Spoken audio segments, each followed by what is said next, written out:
अस्सलाम वालेकुम एवरीवन। कैसे हैं आप सब लोग? I hope you all are doing good. Today is the second class of your workshop और आज की क्लास में हम वहीं से कंटिन्यू करेंगे कल जहाँ पे छोड़ा था हमने। कल हम इन्फ्लेशन का टॉपिक पढ़ रहे थे, इन्फ्लेशन और उसकी टाइप्स वगैरह। तो हमने डिमांड पुल इन्फ्लेशन और कॉस्ट पुश इन्फ्लेशन तो देख लिया था। अब जो उसके बाद हम देखने वाले हैं वो है inflation based on employment. But with before starting this topic, let's wait for everyone. सारे आ जाएं क्लास में तो फिर हम आज की क्लास स्टार्ट करते हैं।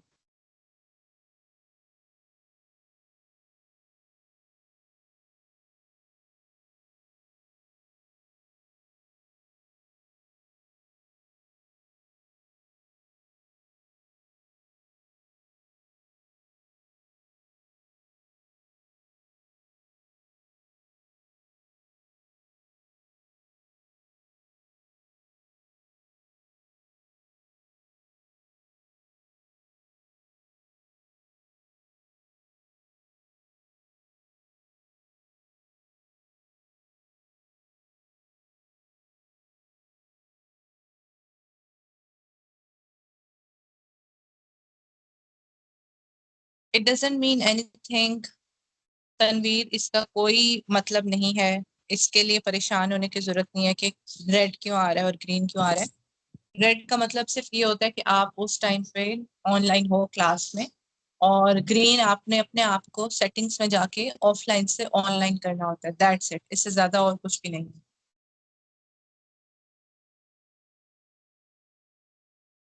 ऐसा कुछ भी नहीं है अबू बकर के खतरे की अलामत और ग्रीन जो है वो अमन और अमान की अलामत हो जमेरिया। इस तरह का कुछ भी नहीं है। इस चीज के ऊपर आप लोग परेशान ना हो। अगर रेड आ रहा है तो इसका मतलब है कि आप लोग ऑनलाइन है और इस टाइम पे अटेंटिव है क्लास में। और जो ग्रीन है, ग्रीन ये होता है कि आपने अपने आप को सेटिंग्स में जाके ऑफलाइन से ऑनलाइन करना होता है। दैट्स इट, और वो आपने खुद करना होता है। इसके अलावा इसके पीछे कोई रॉकेट साइंस नहीं है। ठीक है। रिकॉर्डिंग आपको कल की चैट बॉक्स में जाके मिल जाएगी, और वहीं से फिर आप लोगों ने अपने नोट्स वगैरह जो भी कुछ बनाना हो वहीं से बना सकते हैं। तो रोज की क्लास का खुद आप अपने साथ पेन पेंसिल नोटबुक रखा करें ताकि लिखा जा सके। जो भी कोई इम्पोर्टेंट बात हो वो नोट डाउन हो सके। ठीक है।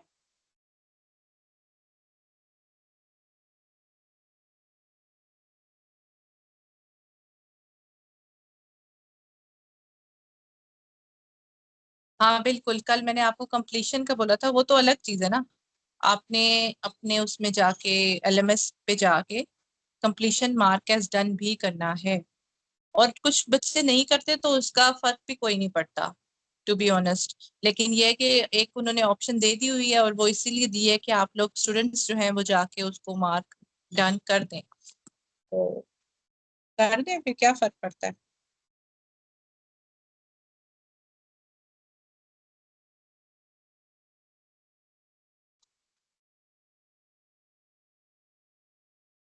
अब्दुल्ला, जिस तरह से आप एलएमएस पे एंटर हुए ना, उधर आपको अपने अपने इसका नाम, सब्जेक्ट का नाम नहीं पता लगा? Fundamentals to money and bank 8593। हाँ, जहाँ पे आप एलएमएस पे जाते हो, जैसे ये आए हो, तो इस पेज में आपको कहीं पर भी अपने सब्जेक्ट का नाम वगैरह नजर नहीं आया? ये क्या लिखा हुआ है? बुक मैंने आप लोगों को कल भी सेंड की थी, और आपके कोर्स कोऑर्डिनेटर आएंगे, उनसे मांगिएगा, वो भी दे देंगे आपको। ठीक है। और इस तरह की बातें, ये जो कुछ भी related to books, related to your course हैं, वो सारी बातें कोर्स से रिलेटेड आप अपने कोर्स कोऑर्डिनेटर से पूछिएगा।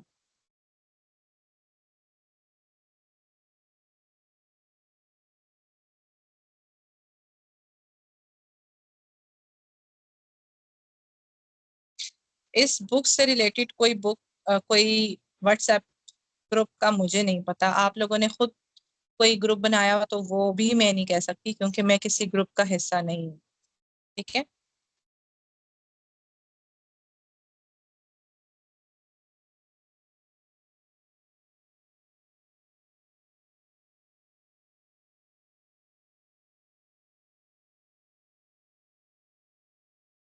कल की क्लास में आप सबको बताया था ना मैंने, ये जो कंप्लीशन का निशान आ रहा होता है, इसमें जाके आपने मार्क एज डन के ऊपर क्लिक करना है। बस दैट्स इट। ये जो स्क्रीन पे आपको नजर आ रहा है, तो इस पे आपने जस्ट क्या करना है, मार्क एज डन के ऊपर क्लिक करना है जब आपकी वर्कशॉप हो जाएगी तो। ठीक है। और ये टीचर्स नहीं कर सकते, ये स्टूडेंट्स ही कर सकते हैं।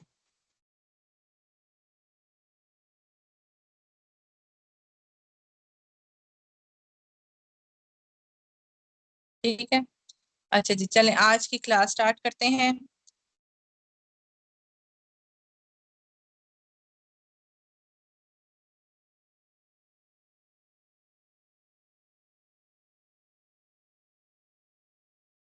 अच्छा चलो, जिसके पास नहीं है ऑप्शन उस पर भी परेशान ना हो, जिनको आ रहा है वो कर दें क्लिक। अच्छा जी। अब कल की क्लास में हम लोगों ने पढ़ा इन्फ्लेशन की टाइप्स में से सबसे पहले डिमांड पुल इन्फ्लेशन, और फिर हमने कॉस्ट पुश इन्फ्लेशन पढ़ा। डिमांड का मतलब था कि हमने कस्टमर की साइड से अगर कोई डिमांड आती है और सप्लाई उस तरह नहीं हो सकती, तो उस डिमांड को जो बहुत ज्यादा हो रही होती है उसकी वजह से अगर कोई प्राइसेस इंक्रीज होती हैं प्रोडक्ट की, तो उसको हम डिमांड पुल इन्फ्लेशन बोलते हैं। और दूसरी साइड पे हमने कॉस्ट पुश इन्फ्लेशन पढ़ा था, और उसका ये मतलब था कि जब आपकी कॉस्ट ऑफ प्रोडक्शन की प्राइसेस जब इंक्रीज होती हैं, यानी रॉ मटेरियल की प्राइसेस इंक्रीज होती हैं, प्रोडक्शन वाली साइड पे अगर प्राइसेस इंक्रीज होंगी, तो तब आपकी जो इन्फ्लेशन है उसको हम कॉस्ट पुश इन्फ्लेशन बोलेंगे। ठीक है, कल की क्लास में हमने ये बात की। आज हम पढ़ने लगे हैं inflation based on employment. Employment की बेस पे दो तरह की इन्फ्लेशन होती है, एक आपकी पार्शियल इन्फ्लेशन होती है, एक आपकी फुल इन्फ्लेशन होती है। पार्शियल इन्फ्लेशन तब होती है जब आपकी जो इकोनॉमिस्ट था जेएम कीन्स, उसके मुताबिक ये आपकी पार्शियल इन्फ्लेशन तब होती है जब जनरल प्राइस लेवल जो है वो इंक्रीज होता है, ज्यादा होता है। आधा, पार्शियली का मतलब होता है आधा। ठीक है, जनरल प्राइस लेवल आपकी इंक्रीज होगी लेकिन आधी, और वो किस वजह से हो रही है, क्योंकि कॉस्ट ऑफ प्रोडक्शन जो है वो इंक्रीज है। अभी हमने कॉस्ट कॉस्ट ऑफ प्रोडक्शन की बात की थी supply push cost push inflation में। ठीक है, अब यहाँ पे पार्शियल इन्फ्लेशन हम किस चीज को बोल रहे हैं कि अगर आपकी प्राइसेस इंक्रीज होती है आधी, किसकी वजह से, क्योंकि आपकी कॉस्ट ऑफ प्रोडक्शन जो थी गुड्स की वो इंक्रीज हो रही थी, और आपकी जो पार्शली इंक्रीज आ रहा है वो मनी सप्लाई में आ रहा है। मनी सप्लाई वही जो हमने कल भी बात की थी कि सेंट्रल बैंक अगर पैसे प्रिंट करता है, ज्यादा करना शुरू हो जाता है। ठीक है, ज्यादा सप्लाई करना शुरू हो गया पैसों की। आवाज नहीं आ रही तो ये आप लोग रिफ्रेश करें, क्योंकि मेरी तरफ से आवाज बिल्कुल ठीक जा रही है और मैं अच्छा खासा ऊंचा बोल रही हूँ। तो आप लोग अपनी तरफ से आवाज को जरा रीचेक करें। ठीक है, नहीं ये वाली बुक्स आपको शॉप्स पे अवेलेबल नहीं होंगी। ठीक है। अच्छा, हम क्या कह रहे थे कि अगर प्राइसेस इंक्रीज होती हैं आधी, किसकी वजह से, आपकी क्योंकि product cost of production increase हो रही है, और आपकी जो मनी सप्लाई है वो इंक्रीज हो रही है फुल स्टेज पे, उसको फुल एम्प्लॉयमेंट स्टेज पे, उस चीज को हम क्या बोलेंगे, पार्शियल इन्फ्लेशन। क्योंकि आधी आपकी प्राइस इंक्रीज होगी, आधी आपकी मनी सप्लाई इंक्रीज होगी, और आपकी जो कॉस्ट ऑफ प्रोडक्शन है वो फुल स्विंग पे ज्यादा हो जा रही है, तो उसको हम क्या बोलेंगे, पार्शियल इन्फ्लेशन बोलेंगे। फुल इन्फ्लेशन हम तब बोलते हैं, इकोनॉमी तब आती है फुल इकोनॉमी में फुल इन्फ्लेशन तब आती है जब आपकी फुल एम्प्लॉयमेंट अचीव हो जाए। फुल एम्प्लॉयमेंट का मतलब है कि हर तरफ एम्प्लॉयमेंट है, तब आपकी मनी सप्लाई भी फुली इंक्रीज होगी, आपकी प्राइस लेवल भी फुली इंक्रीज होगी। और जब आपकी फुली फुली सारी चीजें इंक्रीज हो रही हैं, दोनों चीजें मनी सप्लाई भी और प्राइस लेवल भी फुली फुली इंक्रीज होगा, तो तब हम कहेंगे कि आपकी इन्फ्लेशन क्या है, फुल इन्फ्लेशन है। ठीक है, लेकिन अगर आपकी मनी सप्लाई फुल इंक्रीज हो रही है और प्राइस लेवल फुल इंक्रीज हो रहा है, लेकिन आपकी जो प्रोडक्शन और एम्प्लॉयमेंट है वो फुली इंक्रीज नहीं हो, उसको आप फुली इंक्रीज नहीं कर रहे हो, तो उस चीज को हम क्या बोलते हैं, फुल इन्फ्लेशन बोलते हैं। ठीक है, फिर तीसरी चीज हमने देखी, inflation based on degree of control. Inflation can be classified on on the basis of control as open inflation और सप्रेस्ड इन्फ्लेशन। ओपन इन्फ्लेशन हम उस चीज को बोल रहे हैं जब आपकी जनरल प्राइस लेवल जो है वो इंक्रीज होगा, हर दिन गुजरते साथ उसकी इन्फ्लेशन जो है, जो प्राइस जो है वो इंक्रीज होगी, और उसको पूरे कंट्री को इन्फ्लेशन से निकालना मुश्किल हो जाएगा।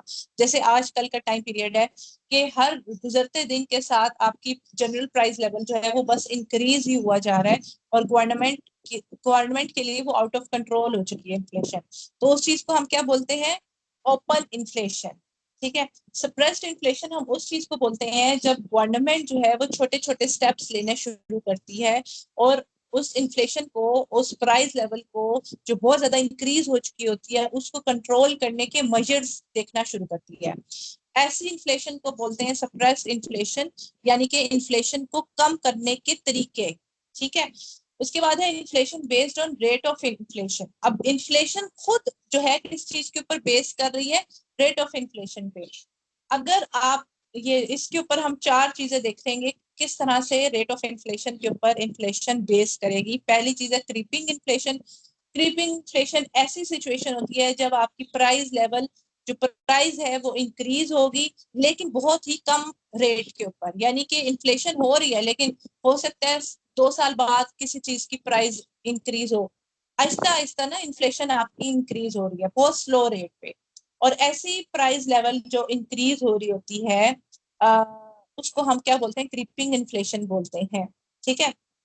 वॉकिंग इन्फ्लेशन हम उस चीज को बोलते हैं, ऐसी सिचुएशन को जब आपकी जो प्राइस लेवल है वो इंक्रीज तो होगा लेकिन इतना ज्यादा इंक्रीज नहीं होगा जितना आपकी क्रीपिंग इन्फ्लेशन इंक्रीज हुई थी। ठीक है। और ऐसे इन्फ्लेशन में आपकी अप्रोक्सीमेटली 5% पर एनम आपका इंक्रीज आ रहा होता है हर साल में। 5% इंक्रीज आना is called walking inflation. Creeping inflation में होता था ना कि बहुत थोड़ा सा आपका बहुत स्लो रेट पे आपकी इन्फ्लेशन हो रही थी, यानी कि जैसे हर साल में सिर्फ 2% इंक्रीज हो रही हो। लेकिन वॉकिंग इन्फ्लेशन में होता है कि आपकी क्रीपिंग इन्फ्लेशन से भी जरा सा थोड़ा सा ज्यादा हाई रेट पे आपकी इन्फ्लेशन चेंज हो रही हो हर साल में। ठीक है। फिर उसके बाद है रनिंग इन्फ्लेशन। रनिंग इन्फ्लेशन का मतलब है कि आपकी इन्फ्लेशन पूरी बहुत ज्यादा इंक्रीज हो रही है, हर साल में बहुत ज्यादा ज्यादा इंक्रीज आ रहा है, 8 से 10% तक आपकी हर साल में इंक्रीज आ रहा हो, उसको आप क्या बोलते हो? रनिंग इन्फ्लेशन बोलते हो। हाइपर इन्फ्लेशन का मतलब ये है, ये फाइनल स्टेज है आपकी इन्फ्लेशन का, और ये ऐसी टाइप है इन्फ्लेशन की जब आपकी फुल एम्प्लॉयमेंट अचीव हो चुकी होती है और बहुत ज्यादा तेजी से आपकी प्राइस लेवल इंक्रीज हो रहा हो। अभी आपको क्या लगता है पाकिस्तान में कौन सा स्टेज चल रहा है? इन्फ्लेशन का कौन सा स्टेज चल रहा है आपके ख्याल में? इन चारों में से कौन सा स्टेज है लास्ट स्टेज? ठीक है। तो लास्ट स्टेज कौन से वाला है? हाइपर इन्फ्लेशन वाला। यानी कि बहुत तेजी के साथ आपकी इन्फ्लेशन जो है वो इंक्रीज होती जा रही है। इन्फ्लेशन हाइपर से ज्यादा कोई इन्फ्लेशन का टाइप नहीं है, इसलिए we can't say more than hyper. We can't say that the inflation is, then that the employment is full. Full employment attain नहीं की हुई बट फिर भी आपकी जो प्राइस लेवल है वो इंक्रीज हुई। और कौन सी टाइप्स होती है इन्फ्लेशन की वो देख लेते हैं। एक मॉनेटरी इन्फ्लेशन होती है, एक बजटरी इन्फ्लेशन होती है, और एक होती है आपकी profit induced inflation. Monetary inflation में हम ये कहते हैं कि आपकी कब ज्यादा होना शुरू होती है इकोनॉमी में? जब आपकी मनी सप्लाई ज्यादा हो रही है, यानी कि जो स्टेट बैंक है, स्टेट बैंक ऑफ पाकिस्तान या central bank of Pakistan, central bank जो है वो क्या करना शुरू करता है? बहुत ज्यादा मनी सप्लाई को प्रिंट करना शुरू करेगा, तो आपकी मॉनेटरी इन्फ्लेशन आएगी। ठीक है। तो जब मनी सप्लाई इंक्रीज होगी तब आपकी जो मनी की वर्थ है या जो मनी की वैल्यू है वो कम होना शुरू हो जाएगी और आपकी इकोनॉमी डिफरेंट प्रॉब्लम्स को फेस करेगी। बजटरी इन्फ्लेशन वो होती है जब गवर्नमेंट जो है अपने बजट डेफिसिट को कम करने के लिए ज्यादा से ज्यादा अपनी करेंसी प्रिंट करना शुरू कर दे। अक्सर होता है ना कि गवर्नमेंट को पैसे चाहिए होते हैं तो वो क्या करती है, ज्यादा से ज्यादा करेंसी जो है वो प्रिंट करने शुरू हो जाएगी। ठीक है। तो जब वो करेंसी प्रिंट करने शुरू होगी तो क्या होगा? पैसों की वर्थ कम हो जाएगी, वैल्यू कम हो जाएगी, और उसकी वजह से इन्फ्लेशन आ जाएगी। तो ऐसी इन्फ्लेशन को हम क्या बोलते हैं, बजटरी इन्फ्लेशन बोलते हैं। जब गवर्नमेंट अपने ही डेफिसिट को, बजट डेफिसिट को कम करने के लिए नई नई करेंसी बनानी शुरू कर देगी या मनी सप्लाई को इंक्रीज कर देगी और अपना बिहेवियर जो है ना उससे उसकी परचेजिंग पावर कम हो जाएगी। ठीक है, तो ऐसी सिचुएशन को हम क्या बोलते हैं, बजटरी इन्फ्लेशन। उसके बाद प्रॉफिट इंड्यूस्ड इन्फ्लेशन, हम किस चीज को बोल रहे हैं, profit induced inflation arises when the business in monopoly position, they increase their rate of profit on their production, they may cause inflation in an economy। और प्रॉफिट इंड्यूस्ड इन्फ्लेशन ये होता है कि अगर कोई मोनोपोली में है किसी बिजनेस में, जो अकेला एक ही बंदा है जो पूरे कंट्री को वो चीज बना के प्रोड्यूस करके दे रहा है, ठीक है, तो मोनोपोली वाला जो बिजनेस है वो बंदा क्या करेगा कि अपने प्रॉफिट को ज्यादा करने के लिए, अपनी प्रोडक्शन को ज्यादा करने के लिए इन्फ्लेशन क्रिएट करेगा अपनी इकोनॉमी में। ठीक है, तो ऐसी इन्फ्लेशन को हम क्या बोलते हैं, प्रॉफिट इंड्यूस्ड इन्फ्लेशन। अच्छा, अब हम इस इन्फ्लेशन को कम कैसे कर सकते हैं, गवर्नमेंट को क्या क्या स्टेप्स लेने चाहिए ताकि जो इन्फ्लेशन है वो खत्म हो जाए। सबसे पहले तो मॉनेटरी पॉलिसीज को ठीक करना चाहिए, यानी कि जो रिजर्व कमर्शियल बैंक्स ने अपने पास रखे हुए हैं उनको ठीक करे। गवर्नमेंट जो पैसे लैंड करती है उस रेट्स को ठीक कर दे, बैंक रेट ठीक हो जाए। ठीक है, और जो बैंक्स की रिक्वायरमेंट है उसको ठीक किया जाए, क्रेडिट एलोकेशन सही हो जाए, तो फिर हमारी ये इन्फ्लेशन को थोड़ा बहुत कंट्रोल किया जा सकता है through monetary policy. Fiscal policy में ये होता है कि आप गवर्नमेंट जो है वो पब्लिक टैक्स जो है, फाइनेंस टैक्स जो है उसको बराबर रखे, बोरो कम करना शुरू करे, कम से कम पैसे उधार ले और अपने जो कर्जे हैं वो सही टाइम पे उतारना शुरू कर दे, मतलब उस टैक्स को सही तरीके से सही जगह पे इस्तेमाल किया जाए। ठीक है, और वही प्रोग्रेसिव टैक्सेशन होनी चाहिए। प्रोग्रेसिव टैक्सेशन हम उस चीज को बोलते हैं जिसमें अमीरों से टैक्स ज्यादा लिया जाए और गरीबों से टैक्स कम लिया जाए। ठीक है, उस चीज को हम बोलते हैं प्रोग्रेसिव टैक्सेशन। दूसरी तरफ जो रिग्रेसिव टैक्सेशन होती है उसमें ये होता है कि गरीबों से ज्यादा टैक्स लिया जाता है और अमीरों से कम टैक्स लिया जाता है। ऐसे टैक्स को हम क्या बोलते हैं, रिग्रेसिव टैक्सेशन। तो अगर पाकिस्तान में या कोई भी डेवलपिंग कंट्री है उसके ऊपर अगर प्रोग्रेसिव टैक्सेशन लगा दी जाए तो तब भी आपके कंट्री से इन्फ्लेशन खत्म हो जाएगी, आपकी कंट्री से ये जो डेब्ट्स का प्रॉब्लम है, जैसे IMF से हमने कर्जे वगैरह लिए हुए हैं, उस चीज का प्रॉब्लम ओवरकम हो सकता है। ठीक है, और अगर अपने गवर्नमेंट अपने एक्सपेंडिचर्स को कम कर दे, अब गवर्नमेंट के एक्सपेंडिचर किस तरह से होते हैं, जैसे गवर्नमेंट एम्प्लॉयज को फ्री में गाड़ियां या फ्री में पेट्रोल या फ्री में ऐसी चीजें मिल जाए जो बाकी लोगों के लिए मुश्किल है या बाकी लोगों के लिए उसको अचीव करना या उसको लेना मुश्किल होता है। जैसे पेट्रोल की अगर हम बात करें तो आम सिविलियंस के लिए क्या है कि पेट्रोल उनको महंगा लगेगा, लेकिन जो गवर्नमेंट एम्प्लॉयज है उनको वो पेट्रोल सस्ता लगेगा क्योंकि उन्हें फ्री में मिल रहा है।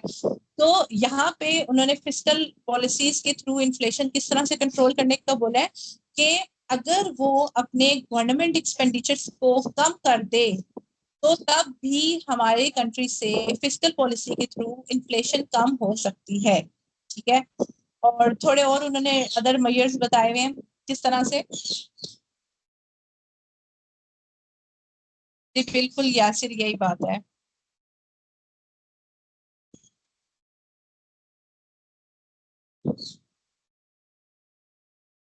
मोहम्मद नसीर हमजा, यही बात है कि अगर हम प्रोग्रेसिव टैक्सेशन करें, अगर हम प्रोग्रेसिव टैक्सेशन की बात करें तो उसमें यही होता है कि अमीर लोगों से ज्यादा टैक्स लिया जाए और गरीब लोगों से बिल्कुल कम या मामूली सा टैक्स लिया जाए। ठीक है, तो ये उस चीज को हम प्रोग्रेसिव टैक्सेशन बोलते हैं। अब I don't know if it is true और not that Pakistan is also facing regressive taxation, because हमें तो यही देखने को मिला कि गरीब बेचारा मर ही रहा है। ठीक है, तो डिफरेंट मेजर्स और कौन कौन से बताए गए हैं कि अगर आप स्मगलिंग को कंट्रोल कर लें और जो गुड्स की सप्लाई हो रही है उसको कम कर दें तो आपकी इन्फ्लेशन कम हो सकती है। सब्सिडीज जो है सिर्फ उस जगह पे पहुंचाई जाए, उन लोगों को दी जाए जो एग्जैक्टली चाहते हैं और उनको जरूरत भी है सब्सिडी की। ठीक है, तो तब भी इन्फ्लेशन कम हो सकती है। फिर उसके अलावा क्या है, पॉपुलेशन कंट्रोल आप कर सकते हो एग्रीगेट डिमांड कम करके, और उसके हिसाब से आप इन्फ्लेशन कम कर सकते हो। उसके अलावा अगर आप सिंपल लिविंग को इनकरेज करो कि लोग सादा जिंदगी ज्यादा गुजारें, लग्जूरियस लाइफ इतनी ज्यादा ना गुजारें। जैसे कि अभी आप लोगों ने सबने देखा होगा कि अंबानी की जो शादी गुजरी है, तो उसमें सबने क्या था, लग्जूरियस हर चीज थी, ठीक है।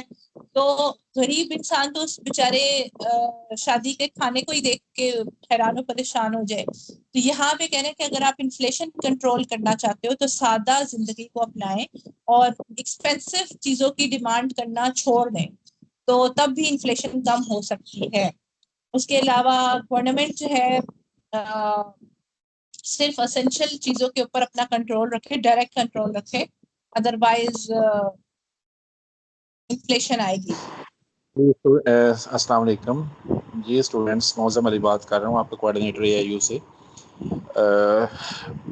सबसे पहले तो काइंडली ये रिक्वेस्ट है कि चैट ऑप्शन को इतना फ्रीक्वेंटली यूज़ ना करें।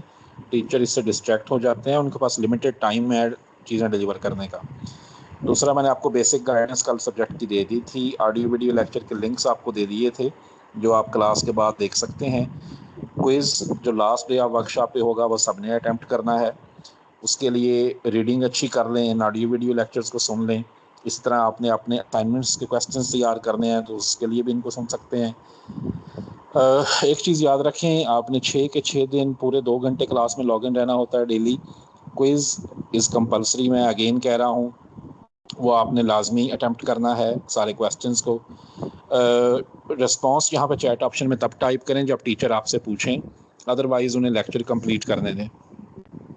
वन लास्ट थिंग, जब हम चीज़ें आपस में डिस्कस कर रहे होते हैं, अच्छा असाइनमेंट क्वेश्चंस के हवाले से याद रखें, आपने आंसर्स माइक्रोसॉफ्ट वर्ड में टाइप करके बनाने हैं, हैंड रिटन असाइनमेंट्स एक्सेप्टेबल नहीं होंगी। तो जो रिकॉर्डिंग के लिंक्स हैं मैंने आपके साथ शेयर कर दिए हैं, मैं अगेन कर देता हूँ।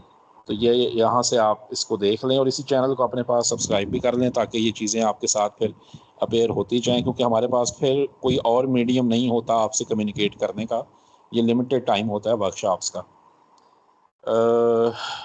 इसके अलावा कोई और इम्पॉर्टेंट चीज़ हुई तो इंशाल्लाह कल की क्लास में मैं आपसे शेयर कर दूंगा। फ़िलहाल आप अपने इस रीडिंग पे फोकस रखें और सिर्फ रेलेवेंट चीज़ें यहाँ पे काइंडली पोस्ट करें। मैम आप अपना लेक्चर कंटिन्यू रखें, थैंक यू। अच्छा जी, सो लास्ट आपका ऑप्शन है जो मैयर है वो क्या है, encourage Sunday and Friday markets to offer discount. यानी कि आप ये जो आपने अक्सर देखा होगा संडे मार्केट्स लगते हैं, इतवार बाजार, जुमा बाजार, मंगल बाजार, तो अगर आप उन बाजारों को ज्यादा आप फोकस करें, ज्यादा उसके ऊपर इनकरेज करें, तो आपको डिस्काउंट मिल सकता है। और वहां पे आपको सबको पता है कि कम कीमत पे चीजें मिलती हैं, तो वो आपकी इन्फ्लेशन कम करने का एक जरिया हो सकता है, ठीक है। अच्छा, अब डिफ्लेशन क्या होता है? डिफ्लेशन जो है वो उसकी इन्फ्लेशन के टोटली ऑपोजिट है। जैसे इन्फ्लेशन में तो हम बात कर रहे थे ना कि आवाज अगर नहीं आ रही आपको तो आप अपना रिफ्रेश करें, ये LMS को, माइक्रोसॉफ्ट टीम्स को रिफ्रेश करें या वापस लॉगिन करें, तब आपको आवाज आनी शुरू हो जाएगी।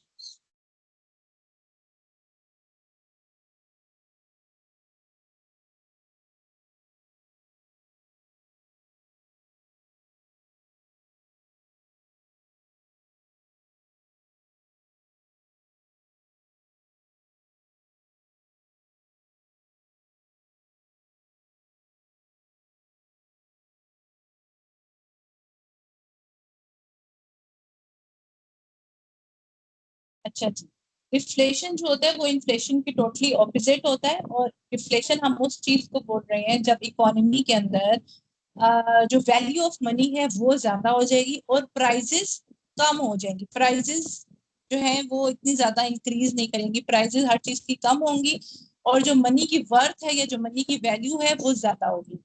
तो कौन कौन सी ऐसी चीजें हैं जिसकी वजह से इन्फ्लेशन हो सकती है? कॉजेस क्या है डिफ्लेशन होने के? सबसे पहले कि अगर आप अपनी लेवल ऑफ इन्वेस्टमेंट्स को कम कर देंगे तो आपकी कंट्री के अंदर, एक इकोनॉमी के अंदर एक नेगेटिव इफेक्ट आना शुरू हो जाएगा, ठीक है।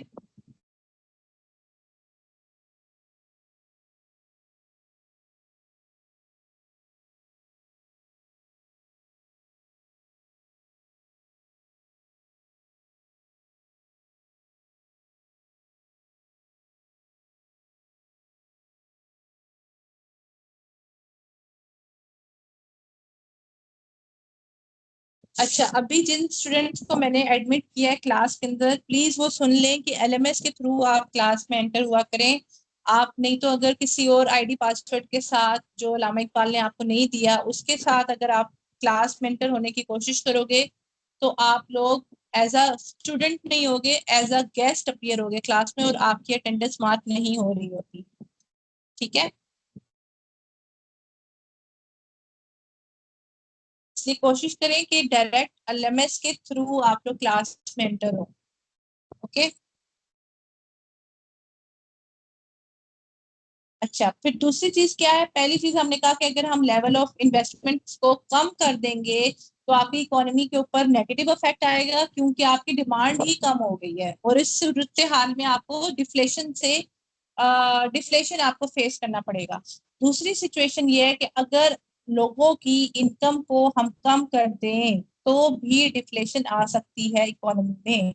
ठीक है, इन्फ्लेशन नहीं होगी, डिफ्लेशन आ जाएगी। अगर लोगों की तनख्वाहों को कम कर दोगे तो इकोनॉमी में डिफ्लेशन आ जाएगी, क्योंकि अब लोगों की जो परचेजिंग पावर है यानी कि कुव्वत खरीद है वो कम हो जाएगी।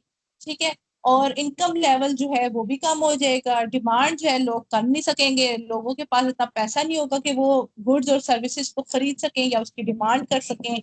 ठीक है, तो उससे क्या होगा कि प्राइस लेवल भी आपका कम हो जाएगा, प्राइजेस भी कम हो जाएंगी। इसके अलावा क्या है, अगर आपकी सप्लाई जो है अगर वो इंक्रीज कर देंगे तो उसकी वजह से डिमांड आपकी अफेक्ट होगी। जब डिमांड अफेक्ट होगी, डिमांड आपकी नेगेटिवली अफेक्ट होगी। ठीक है, और जब आपकी डिमांड नेगेटिवली अफेक्ट हो रही है तो आपकी प्राइस जो है वो कम हो जाएंगी। तो उससे प्राइसेस ज्यादा नहीं, प्राइसेस कम होंगी। ठीक है। अच्छा, अब इसको डिफ्लेशन को हम कैसे खत्म कर सकते हैं या कैसे देखो, हर चीज की एक्सट्रीम जो है ना वो खराब होती है। इन्फ्लेशन का एक्सट्रीम हमने कहा वो भी खराब होता है, डिफ्लेशन जो है वो भी इकोनॉमी के लिए अच्छा नहीं है। एक जो बैलेंस्ड चीजें हैं वो अच्छी होती हैं। लोगों से पूछा जाए ना तो वो कहेंगे कि इन्फ्लेशन जो है वो बुरी चीज होती है इकोनॉमी के लिए, जबकि अगर हमने जो सबसे पहला टाइप पढ़ी थी जिसमें हमने कहा था क्या नाम था उसका, स्मिकरिंग क्या था, क्रीपिंग, क्रीपिंग इन्फ्लेशन जो थी वो जिसमें 2% आपके इंक्रीज आ रहा था, वो अगर देखा जाए वो आपकी इकोनॉमी के लिए अच्छी होती है। क्रीपिंग या फिर walking inflation is good for the economy. वो किस लिए? क्योंकि उसमें जरा मामूली सा फर्क आ रहा होता है, 2% या 5% अगर इंक्रीज आ रहा है आपकी हर साल के अंदर, तो वो आप उस इन्फ्लेशन को अच्छा समझते हो कि आपकी इकोनॉमी में थोड़ा सा ऊपर की तरफ आपकी इकोनॉमी गई है। लेकिन अगर आपकी इन्फ्लेशन बहुत ज्यादा इंक्रीज हो जाए, हाइपर इन्फ्लेशन होने शुरू हो जाए, दिनों के हिसाब से आपकी इन्फ्लेशन हो रही हो, तो ऐसे सिचुएशन को नेगेटिव लिया जाता है और वो अच्छा नहीं समझा जाता। ठीक है, तो डिफ्लेशन क्या है? डिफ्लेशन इन्फ्लेशन का टोटली ऑपोजिट है, यानी टोटली एक एक्सट्रीम साइड है।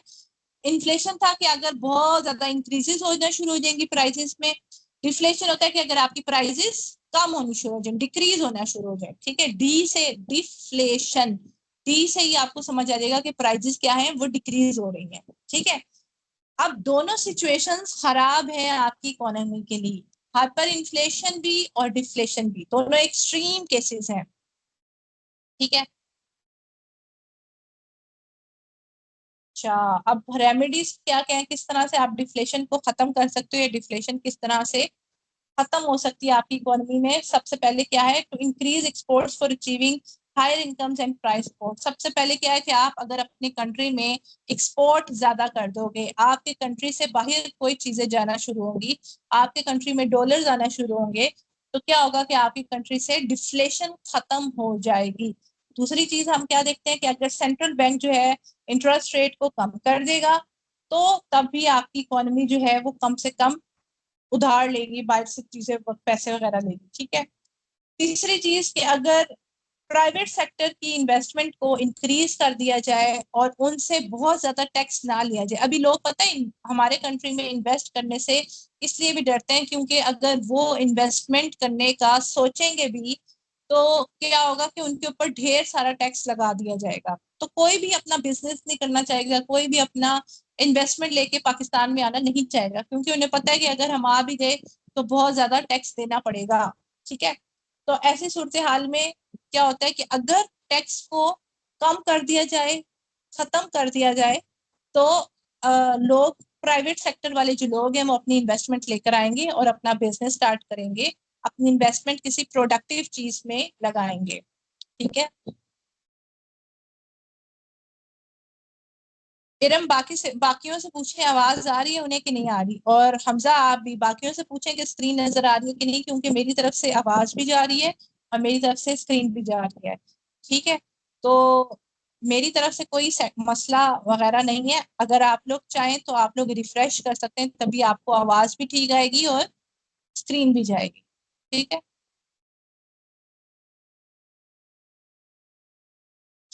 अच्छा, फिर उसके बाद हम देखते हैं फोर्थ पॉइंट क्या है कि अगर लोगों को इनकरेज किया जाए कि वो ज्यादा से ज्यादा कंजप्शन करें, और ज्यादा से किस चीज पे कंजप्शन करें कि by one get one free कर दिया जाए, एक साथ दूसरी चीज फ्री है, अगर डिस्काउंट्स लगा दिए जाएं या इस तरह की ऑफर्स लगा दी जाएं जिससे लोग अट्रैक्ट हों और लोग उस चीज को कंज्यूम करना शुरू करें।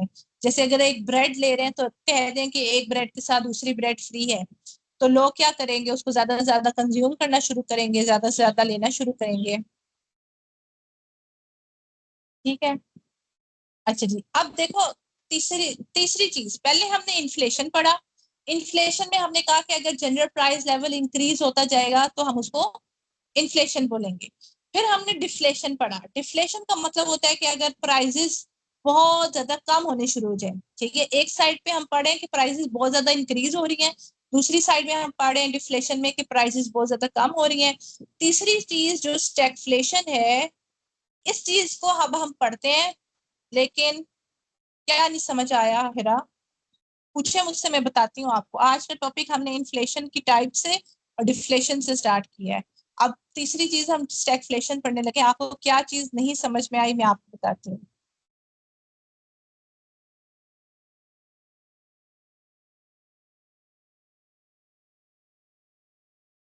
क्या चीज नहीं समझ में आई वो पूछे, मैं आपको बताती हूँ।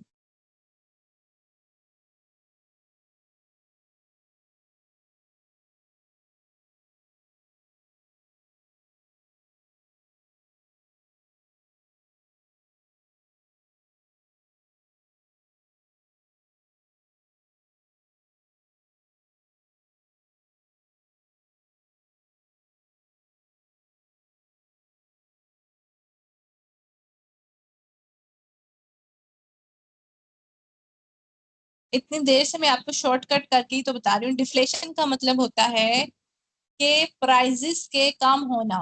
प्राइजेस जब कम होने शुरू हो जाती हैं तो उस चीज को हम डिफ्लेशन बोलते हैं। और वो किस किस वजह से होती है, क्योंकि हो सकता है इनकम कर दी हो, इन्वेस्टमेंट ना आ रही हो, और इस तरह की जो दूसरी हमने कॉजेज पढ़ी हैं वो सारी चीजें क्या थी, डिफ्लेशन का बाइस बनी थी कि प्राइजेस कम आ रही हैं, प्राइजेस कम होना शुरू हो गई थी। ठीक है,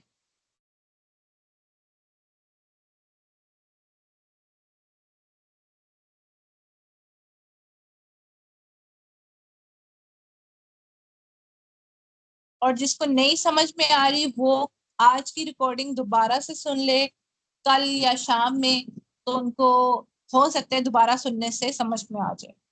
ठीक है, अच्छा जी, अब स्टैगफ्लेशन क्या होता है? स्टैगफ्लेशन होता है कि अगर आपकी इन्फ्लेशन और आपकी अनएम्प्लॉयमेंट दोनों एक साथ शुरू हो जाए, तो यानी कि अगर आपकी प्राइजेस भी ज्यादा हो रही हैं और आपकी अनएम्प्लॉयमेंट भी ज्यादा है, दोनों चीजें एक साथ एग्जिस्ट करें, प्राइजेस का इंक्रीज होना और अनएम्प्लॉयमेंट होना, ये दोनों चीजें जब साथ में बहुत इंक्रीज होती है तो उस चीज को हम बोलते हैं स्टैगफ्लेशन। क्या बोलते हैं? स्टैगफ्लेशन। अगर, फिर से बोल रही हूँ, दोबारा से सुने, स्टैगफ्लेशन हम उस चीज को बोलते हैं जिसमें आपकी इन्फ्लेशन और आपकी अनएम्प्लॉयमेंट, अनएम्प्लॉयमेंट तो सबको पता है ना, बेरोजगारी क्या होता है, अगर आपकी इन्फ्लेशन और आपकी अनएम्प्लॉयमेंट दोनों एक साथ बढ़ती जाएंगी तो उस सिचुएशन को हम बोलते हैं स्टैगफ्लेशन। जी बिल्कुल, नसीर हमजा, हम आजकल के दौर में पाकिस्तान में इसी स्टैगफ्लेशन के दौर में रह रहे हैं, जब इन्फ्लेशन भी बहुत ज्यादा है और अनएम्प्लॉयमेंट भी है, लोगों के पास रोजगार ही नहीं है। इतने सारे लोग एमबीबीएस करके किसी यूनिवर्सिटी या कॉलेज से निकल रहे हैं और क्या है कि उनके पास कोई जॉब नहीं है। इतने सारे बाकी स्टूडेंट्स जो हैं पढ़ के निकल रहे हैं कॉलेजेस यूनिवर्सिटीज से, लेकिन उनके पास एम्प्लॉयमेंट नहीं है। ठीक है। और ये ऐसी एक सीरियस प्रॉब्लम है जिसमें दोनों चीजें एक साथ देखने को मिलती हैं। इन्फ्लेशन रेट भी ज्यादा हो जाता है, ठीक है, और प्राइसेस इंक्रीज होती हैं। वेजेस, अच्छा देखो, सिर्फ प्राइसेस इंक्रीज नहीं हो रही बल्कि वेजेस भी इंक्रीज हो रहे हैं। ठीक है, वेजेस भी इंक्रीज हो रहे हैं लेकिन अनएम्प्लॉयमेंट है। जिसके पास रोजगार है उसके पास तो है और उसको पैसे भी मिल रहे हैं। ठीक है, इन्फ्लेशन होने की वजह से वेजेस भी इंक्रीज हो रहे हैं लेकिन अनएम्प्लॉयमेंट भी है, लोगों को जॉब्स नहीं मिल रही। लोग जो है उनको, या जो कोई प्रोडक्शन वगैरह कर रहे हैं उनको कस्टमर्स नहीं मिल रहे, उनको समझ नहीं आ रही कि वो प्लांट्स किस तरह से प्रोड्यूस करें। ठीक है, तो आउटपुट लेवल जितना प्रोड्यूस होना चाहिए उतना प्रोड्यूस नहीं हो रहा, अनएम्प्लॉयमेंट बढ़ती जा रही है। तो ये सिचुएशंस किसकी हैं? स्टैगफ्लेशन की हैं। कौन कौन सी वजूहत हैं जिसकी वजह से स्टैगफ्लेशन बढ़ सकती है? उनमें से आपका सबसे पहला है कि cost of resources is increase due to lesser supply. जो रिसोर्सेज के अखराजात हैं, जो कॉस्ट आ रही होती है रिसोर्सेज की, वो ज्यादा होना शुरू हो जाती है और सप्लाई कम हो रही है। जब सप्लाई कम है और कॉस्ट ज्यादा आ रही है तो इस वजह से आपकी स्टैगफ्लेशन हो सकती है। या आप कह सकते हो कि जब लेबर कम है, लेबर आपको मिल नहीं रहा या स्किलफुल लेबर नहीं मिल रहा, और वो इसलिए नहीं मिल रहा क्योंकि आपकी टेक्नोलॉजी ज्यादा हो गई है। आपकी लोग जो थे पहले, जो इंसान काम किया करते थे, वो अब मशीनरियां काम करना शुरू हो गई, अब रोबोट्स आ गए हैं, रोबोट्स काम करना शुरू हो गए हैं। तो लोगों को क्या जरूरत है कि वो लेबर को वेजेस दें, लेबर को पैसे दें। ठीक है, तो टेक्नोलॉजी की मदद से बाकी काम जो है वो, लेबर जो है वो कम होने शुरू हो गई, इस वजह से भी स्टैगफ्लेशन आ सकती है। उसके अलावा अगर प्राइसेस, टैक्सेस जो हैं इंक्रीज हो जाएं, टैक्सेस इंक्रीज होने की वजह से, खास तौर पे इनडायरेक्ट टैक्स के इंक्रीज होने की वजह से आपकी इकोनॉमी में स्टैगफ्लेशन आ सकती है। कौन कौन से तरीके हैं जिससे आप स्टैगफ्लेशन दूर कर सकते हो? सबसे पहले कि अगर आप डेवलपमेंट प्रोग्राम्स को इनकरेज करते हो। ठीक है, डेवलपमेंट प्रोग्राम्स कैसे होते हैं कि अगर आप स्कूल्स बनाना शुरू कर दो, अगर आप हॉस्पिटल बनाओ, अगर आप रोड्स बनाओ, इन चीजों को बनाने से, डेवलपमेंट प्रोग्राम्स करने से आपकी स्टैगफ्लेशन इकोनॉमी में खत्म हो सकती है। दूसरी चीज, अगर आप ट्रेनिंग प्रोग्राम्स ज्यादा से ज्यादा करना शुरू कर दें, लोगों को अवेयरनेस देना शुरू कर दें, लोगों को बताना शुरू कर दें कि ये काम इस तरह से होता है, उनको स्किलफुल बनाना शुरू कर दें, तो तब भी आपकी कंट्री से स्टैगफ्लेशन खत्म हो सकती है। क्योंकि स्किलफुल लेबर जो है वो आपको एक अच्छी इकोनॉमी की तरफ लेके जाता है। अगर किसी में अकल हो थोड़ी सी, थोड़ा स्किलफुल हो, थोड़ा उसके अंदर टैलेंट हो, तो वो क्या होगा कि इकोनॉमी को बढ़ाएगी, इकोनॉमी को ग्रो करेगी। ठीक है, प्रोडक्टिव कोई चीज लेकर आएगी, इंकरेज करेगी उसको। तो ट्रेनिंग प्रोग्राम्स को इंकरेज करें ताकि स्टैगफ्लेशन खत्म हो सके आपकी इकोनॉमी से। उसके बाद हम कहते हैं कि अगर टैक्सेस को गुड्स और सर्विस के ऊपर कम कर दिया जाए तो स्टैगफ्लेशन कम हो सकती है। अगर हम लेबर सप्लाई को ज्यादा कर दें और जो वेजेस है उसको कह दें कि, अगर देखो जैसे मिनिमम वेज क्या है आजकल के टाइम पीरियड में, 2024 में मेरा ख्याल है 30,000 है, कि 30,000 से कम किसी मजदूर की तनख्वाह नहीं होनी चाहिए। तो अगर हम लेबर सप्लाई इंक्रीज करते हैं और उन्हें मिनिमम वेज भी देते हैं तो तब भी स्टैगफ्लेशन खत्म हो सकती है। ठीक है, अगर हम रॉ मटेरियल थोड़े कम पैसों में इंडस्ट्री वालों को देना शुरू कर दें तब भी आपके कंट्री से स्टैगफ्लेशन खत्म हो जाएगी। ठीक है, उसके बाद नेक्स्ट टॉपिक है आपका depreciation and devaluation of money. Devaluation of currency हर किसी को पता होगा क्या होता है। दो तरह की टाइप्स होती हैं, दो तरह की टाइप्स, हाँ, जिससे आपको पता लगता है कि आपकी करेंसी की जो वैल्यू है, जो वर्थ है, वो कम हो रही है। एक आपकी डिवैल्यूएशन होता है, एक आपकी डेप्रिसिएशन होता है। डिवैल्यूएशन का क्या मतलब होता है, जरा तुक्का लगाएं, क्या होता है डिवैल्यूएशन और डेप्रिसिएशन में फर्क क्या है? क्या चीज आपको लगता है कि डिवैल्यूएशन है और क्या चीज लगता है आपको डेप्रिसिएशन है?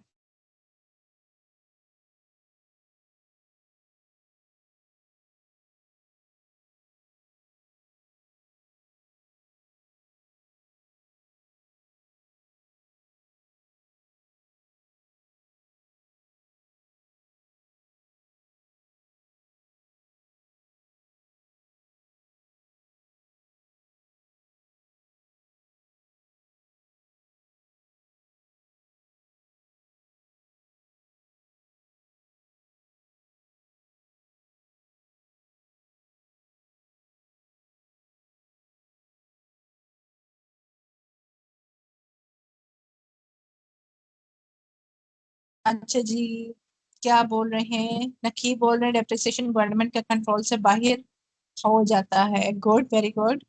डेप्रिसिएशन को टू टाइम के साथ वैल्यू कम हो जाना, ऐसे चीज। अच्छा, ये इन्होंने सही बात बोली है नकीब ने, बाकियों ने भी सही, तकरीबन ऑलमोस्ट सबने ठीक बताया है।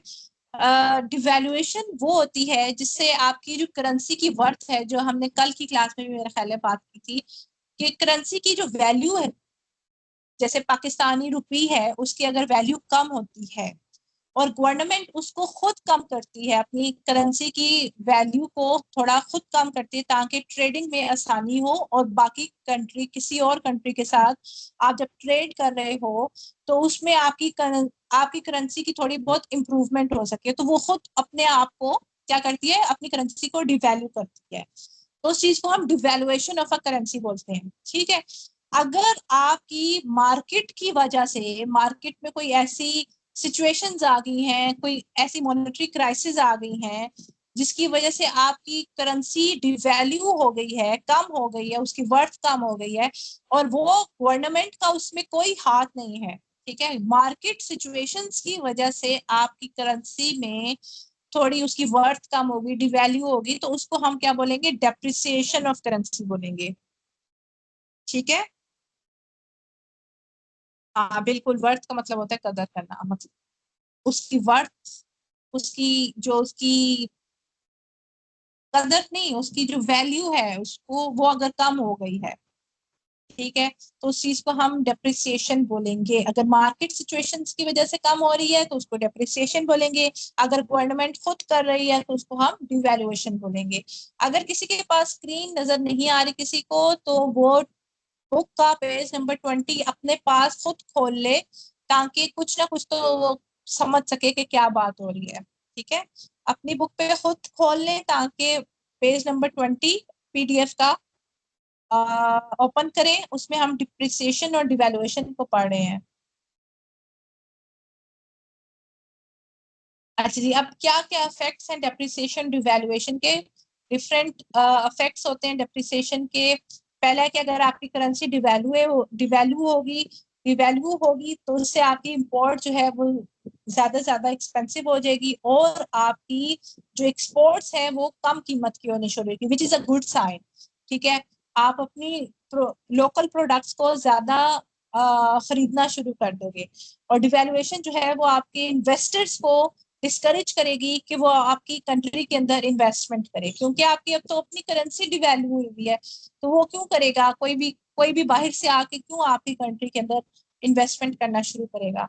ठीक है। और डिवैल्यूएशन में हम एक और चीज भी देखते हैं, कहते हैं कि अगर आपकी कंट्री की जो करेंसी है वो इंटरनेशनल लेवल पे क्या हो जाती है, लेस अट्रैक्टिव हो जाती है। जैसे हमने, मेरा ख्याल है कल की क्लास में भी बात की थी कि अगर पाकिस्तानी नहीं, अगर यूएस डॉलर जो है वो $1 है, तो आपका पाकिस्तानी रुपीस कितने बनेंगे, 297, 290 समथिंग बन रहे थे। तो डिवैल्यूएशन की वजह से आपके कंट्री की जो करेंसी है वो कम से कम लोग लेना चाहेंगे, वो लेस अट्रैक्टिव हो जाएगी। और उसके अलावा हम कहते हैं कि जो डिवैल्यूएशन है वो आपकी एक्सपोर्ट्स तो इंक्रीज कर देती है, इंपोर्ट्स डिक्रीज कर देती है, लेकिन आपका जो बैलेंस ऑफ पेमेंट है वो भी क्या हो जाएगा, फेवरेबल हो जाएगा। इसमें कुछ पॉजिटिव बात है और कुछ नेगेटिव बात है। ठीक है। और एक्सपोर्ट्स इंक्रीज और इंपोर्ट्स डिक्रीज होने की वजह से आपका जो करंट अकाउंट है वो भी, करंट अकाउंट डेफिसिट जो है वो भी कम होना शुरू हो जाएगा। यह आपका यूनिट नंबर 2 था और अभी हम लोग यूनिट नंबर 3 स्टार्ट करते हैं फिनेंशियल मार्केट्स के नाम से। 5 मिनट की ब्रेक कर लेते हैं। 7 o'clock पे हम इस चैप्टर नंबर 3 को स्टार्ट करेंगे। जी जी पूछें, बिल्कुल पूछें शरियार, क्या क्वेश्चन है आपका?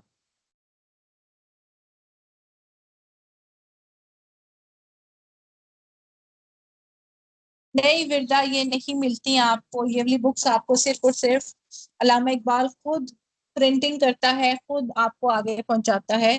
तो इसलिए ये आपको बुक्स हो सकता है ओल्ड बुक्स से मिल जाए, बट वैसे जो है बुक्स आपको न्यू नहीं मिलती। ठीक है, क्वेश्चन पूछे आप। उसकी वैल्यू भी ज्यादा बांग्लादेश करेंसी से टक्कर। हाँ बिल्कुल, आपको पता है बांग्लादेश की currency is far better than our country, our currency.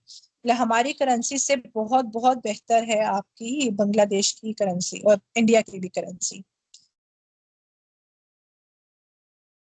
कोशिश तो इकरा यही है कि 9 चैप्टर्स हम कंप्लीट करें, बट अगर नहीं हो सके तो अल्लाह मालिक है, क्या कह सकते हैं। मैं स्क्रीन ठीक करूं उज़मा? क्या ठीक करूं स्क्रीन में?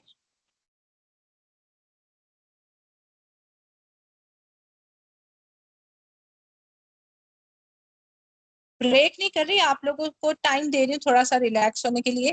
फिर हम चैप्टर नंबर 3 7 o'clock तक स्टार्ट करते हैं। तब तक आपका अगर कोई सवाल है तो तब तक वो सवाल पूछ लें। हाँ बिल्कुल, 7:20 पे हम ब्रेक करेंगे, असल वाली, मतलब जिसमें हम अजान की ब्रेक करेंगे और फिर हम 7:35 या 7:40 तक वापस आएंगे। ठीक है, 7:20 से पहले मुझे कोई ब्रेक का ना बोले।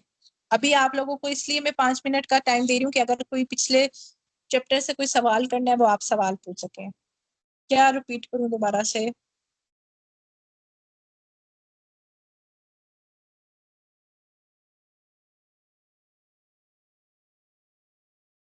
ये रिव्यू वगैरह ये मैं दोबारा से नहीं बता रही, ये आप लोग रिकॉर्डिंग सुनना और उससे पता लगेगा।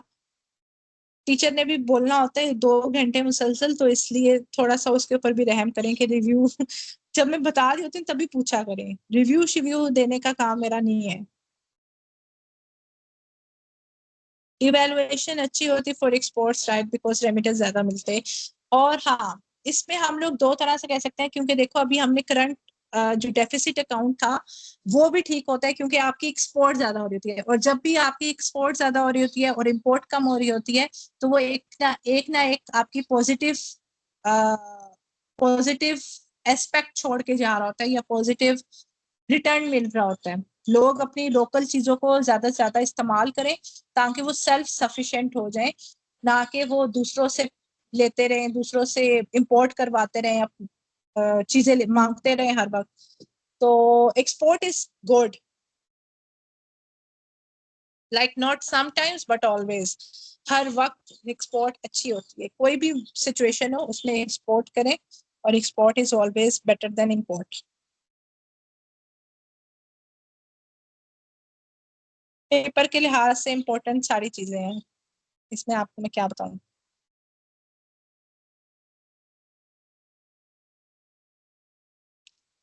स्टैगफ्लेशन नताशा, इसका मतलब होता है कि जब आपकी कंट्री में इन्फ्लेशन और अनएम्प्लॉयमेंट दोनों एक साथ को एग्जिस्ट करते हो, यानी कि इन्फ्लेशन भी हो आपकी कंट्री में और अनएम्प्लॉयमेंट भी हो, ऐसी सिचुएशन को हम स्टैगफ्लेशन बोलते हैं।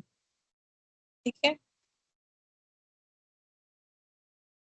अच्छा शुमाइला आपके नाम के साथ अनवेरिफाइड आ रहा है, इसका मतलब है कि आप डायरेक्ट एलएमएस के थ्रू क्लास में एंटर नहीं हुए हो। तो कोशिश करें कि एलएमएस के थ्रू क्लास में एंटर हुआ करें, अदरवाइज आपकी अभी अटेंडेंस मार्क नहीं हो रही। जो शख्स, जो भी स्टूडेंट्स जो हैं वो लॉबी के थ्रू आते हैं, एज अ गेस्ट अपीयर होते हैं, उनकी अटेंडेंस मार्क नहीं होती। जो लोग एलएमएस के थ्रू आते हैं उनकी अटेंडेंस सिर्फ मार्क होती है। ठीक है, फिर बाद में ये ना कहिएगा कि हम तो पूरे 2 घंटे बैठे रहे और इस वजह से हमारी अटेंडेंस पूरी मार्क हुई, ब्ला ब्ला ब्ला, हमने जबकि सारी वर्कशॉप्स अटेंड की हैं। तो बाद में फिर गिले शिकवे ना करिएगा, ओके।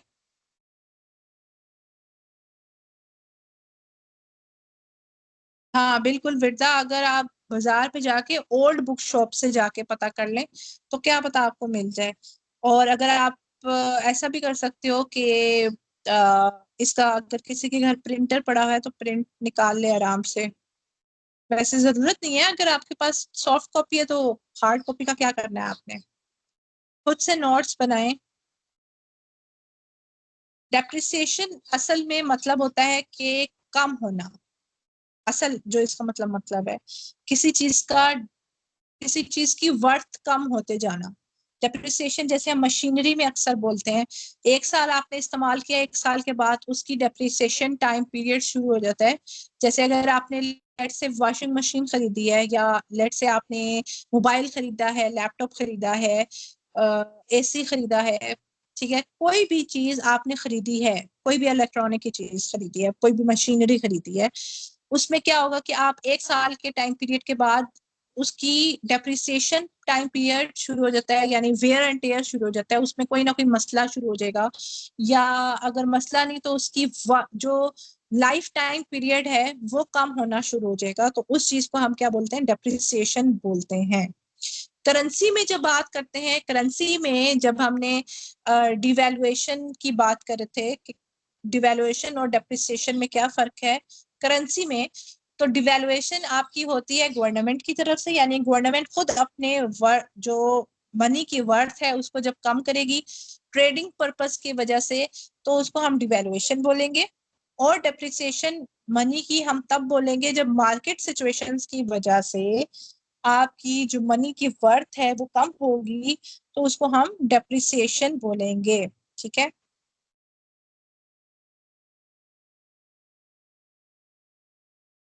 फातिमा, कल की आप इसी तरह चैट बॉक्स में जाएंगी तो आपको कल की रिकॉर्डिंग मिल जाएगी क्लास की।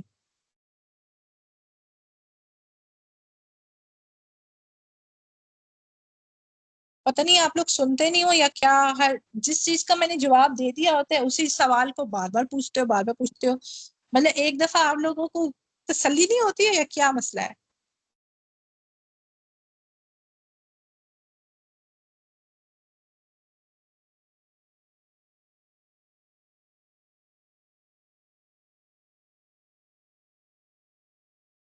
लास्ट क्लास के बाद नहीं होगा, लास्ट क्लास के शुरू सुबह से लेके रात तक आपके पास टाइम होता है, सुबह 9 बजे से लेके रात 9 बजे तक का। तो आपने जो लास्ट क्लास होगी यानी कि सैटरडे को आपने अपना क्विज करना होगा। फ्राइडे और सैटरडे को आपने नजर रखनी है अपने एलएमएस के ऊपर, वहां पे आपको क्विज देखने को मिल जाएगा। जैसे ही क्विज की ऑप्शन ओपन होगी, उस लिंक को आप ओपन कर सकोगे, फौरन आपने अपने क्विज को अटेम्प्ट कर लेना है, देर नहीं लगानी, या आपने ये नहीं सोचना कि अच्छा अभी तो बड़ा टाइम है तो मैं बाद में कर लूंगा। जैसे ही आपको ऑप्शन नजर आए आपने अपने क्विज को कर लेना ताकि आपका वो मिस ना हो, ठीक है। आपको इंटरनेट से मिल जाएंगे पास पेपर्स।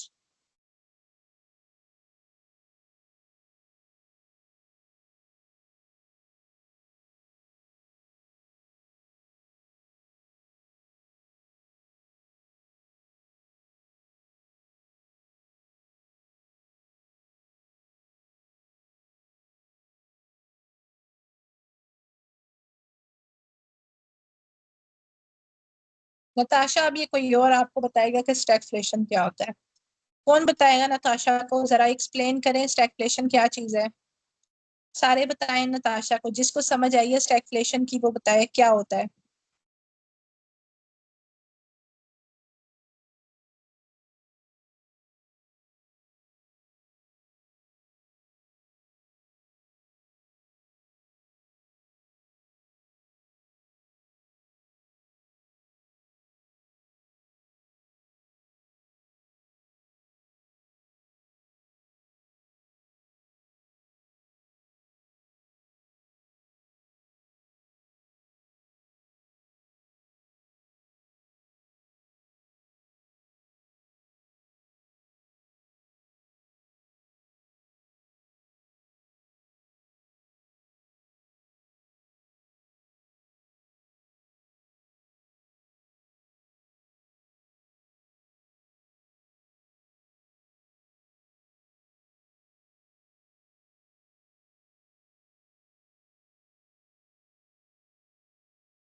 अच्छा जी, नेक्स्ट यूनिट है आपका फिनेंशियल मार्केट्स। फिनेंशियल मार्केट्स आप सबको पता है कि क्या होता है, फाइनेंस का क्या मतलब होता है। चलें पहले ये बताएं फाइनेंस का क्या मतलब है, फिर उसके बाद हम फाइनेंशियल मार्केट्स में देखते हैं कौन कौन से टॉपिक्स पढ़ेंगे। जी बताएं जरा, क्या होता है फाइनेंस का क्या मतलब है।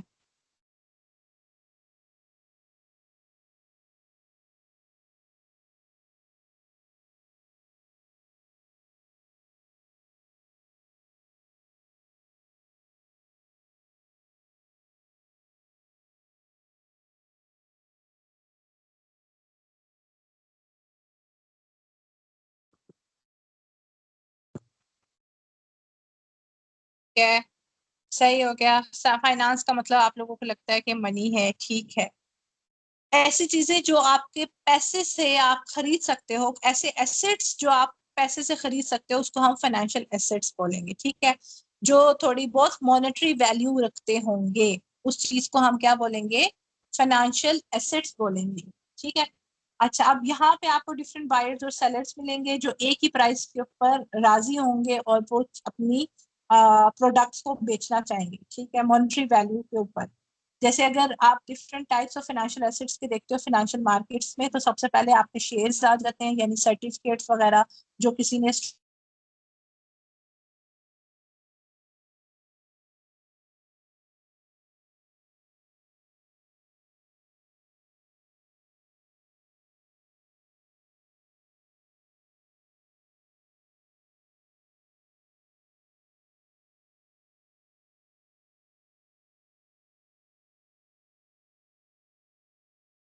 ठीक है, शेयर्स हो गए। उसके बाद हम बॉन्ड्स की बात करते हैं। बॉन्ड्स भी आपके सर्टिफिकेट्स होते हैं जो इन्वेस्टर्स जो हैं फंड्स के बदले में प्रोवाइड करते हैं आपको कोई भी बिजनेस इंटरेस्ट रेट्स वगैरह के पॉइंट पे। इन्वेस्टमेंट सर्टिफिकेट्स हो गए जो अपने चाहते हैं कि पैसे रखवा के कोई सर्टिफिकेट लेते हैं और चाहते हैं कि कोई एक स्पेसिफिक टाइम पीरियड में उनको पैसे वापस मिलते रहे, उस चीज को हम इन्वेस्टमेंट सर्टिफिकेट्स बोलते हैं। कमर्शियल पेपर्स भी होते हैं लेकिन ये छोटे शॉर्ट टाइम पीरियड के लिए होते हैं, not for the long time period. ऐसी इन्वेस्टमेंट इंस्ट्रूमेंट जो कि अपनी मेच्योरिटी पे ही उनको पैसे मिलेंगे, यानी किसी ने अगर लेट से किसी ने 10,000 रुपए अपने रखवाए हैं बैंक्स में या किसी ऐसी फर्म के अंदर जो पैसे रखवा के एक मेच्योरिटी टाइम पीरियड के बाद उनको पैसे रिफंड करेगी, लेकिन पहले उन्होंने अगर 10,000 दिया था तो हो सकता है उन्हें 40,000 पे वापस मिले 1 साल के बाद। तो ऐसी चीज को हम कमर्शियल पेपर्स बोलेंगे। प्राइस बॉन्ड्स हर किसी को पता है कि क्या होते हैं, एक फाइनेंशियल एसेट्स होते हैं जो लॉटरी वगैरह में आपको मिल सकते हैं, जिसकी लक चलती है उसको मिल जाते हैं। फ्यूचर्स भी एक ऐसे फाइनेंशियल एसेट्स होते हैं जिसमें एसेट्स जो हैं वो बनते हैं और प्राइस उनकी स्पेसिफिक होती है और फ्यूचर में जाके सेटलमेंट होती है और पैसे आपको मिल जाते हैं। ट्रेजरी बिल्स, ट्रेड नोट्स, ई सर्टिफिकेट, यूनिट्स, टैक्स, ये सारी आपकी क्या है, फिनेंशियल एसेट्स होते हैं, ठीक है। फिनेंशियल मार्केट्स में आपके कौन कौन से होते हैं, जिसमें आपके ऐसी ऐसी जगह, फिनेंशियल मार्केट्स ऐसी जगह जहां पे आपको पैसे या उधार दिए जाते हैं या आप ले सकते हो पैसे, ठीक है, या पैसे रखवा सकते हो या पैसे ले सकते हो, ऐसी जगह को हम फाइनेंशियल मार्केट्स बोलते हैं। एंड ऑफ कोर्स वहां पे आपके बैंक्स आ जाते हैं, आपके स्टॉक एक्सचेंज वाली जगह आ जाती है, जैसे अभी मैंने इंस्टीट्यूट बोला जिसमें ये सारी ऊपर जो चीजें हमने बॉन्ड्स की बात की, प्राइस बॉन्ड्स की बात की, सर्टिफिकेट्स की बात की, ये सारी चीजें आप खरीदो फरोख्त एक दूसरे से कर सकते हैं। अच्छा, किसी ने असाइनमेंट रिटर्न ही होगी। जी शरियार, क्या क्वेश्चन है रिगार्डिंग फ्यूचर, जरा जल्दी से पूछ लें ताकि फिर हम आगे चलें, क्योंकि थोड़ी देर में अजान का वक्त हो जाएगा।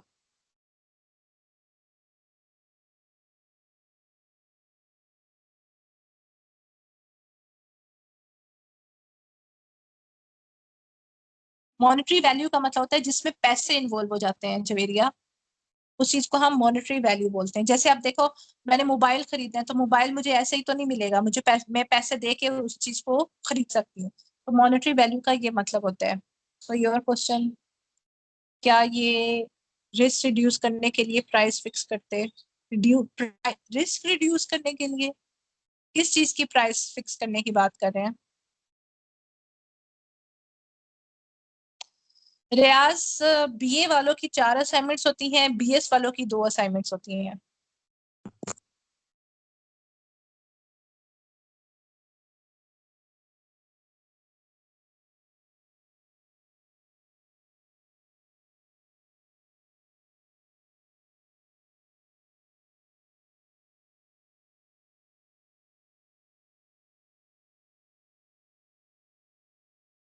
अच्छा जी, अजान शुरू हो गई है तो फिर वेट कर लेते हैं।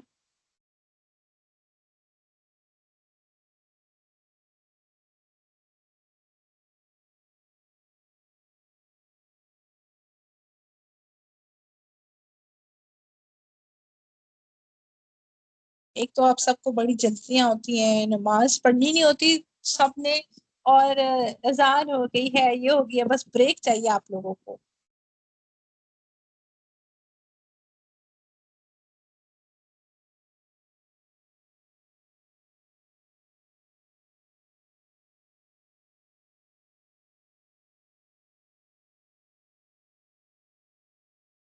हर जगह का अपना अपना होता है ना, कहीं पर 7:25 है, कहीं पर 7:20 टाइम है नमाज का।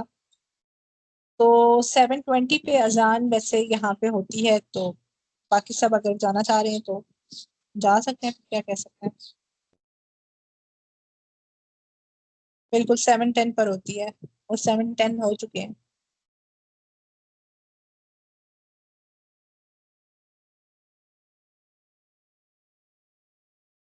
अच्छी बात है पाकीज़ा, पढ़नी चाहिए। मुझे नहीं पता एग्जाम्स कब होंगे, पेपर्स कब होंगे, इसलिए I can't say anything. I am just your resource person.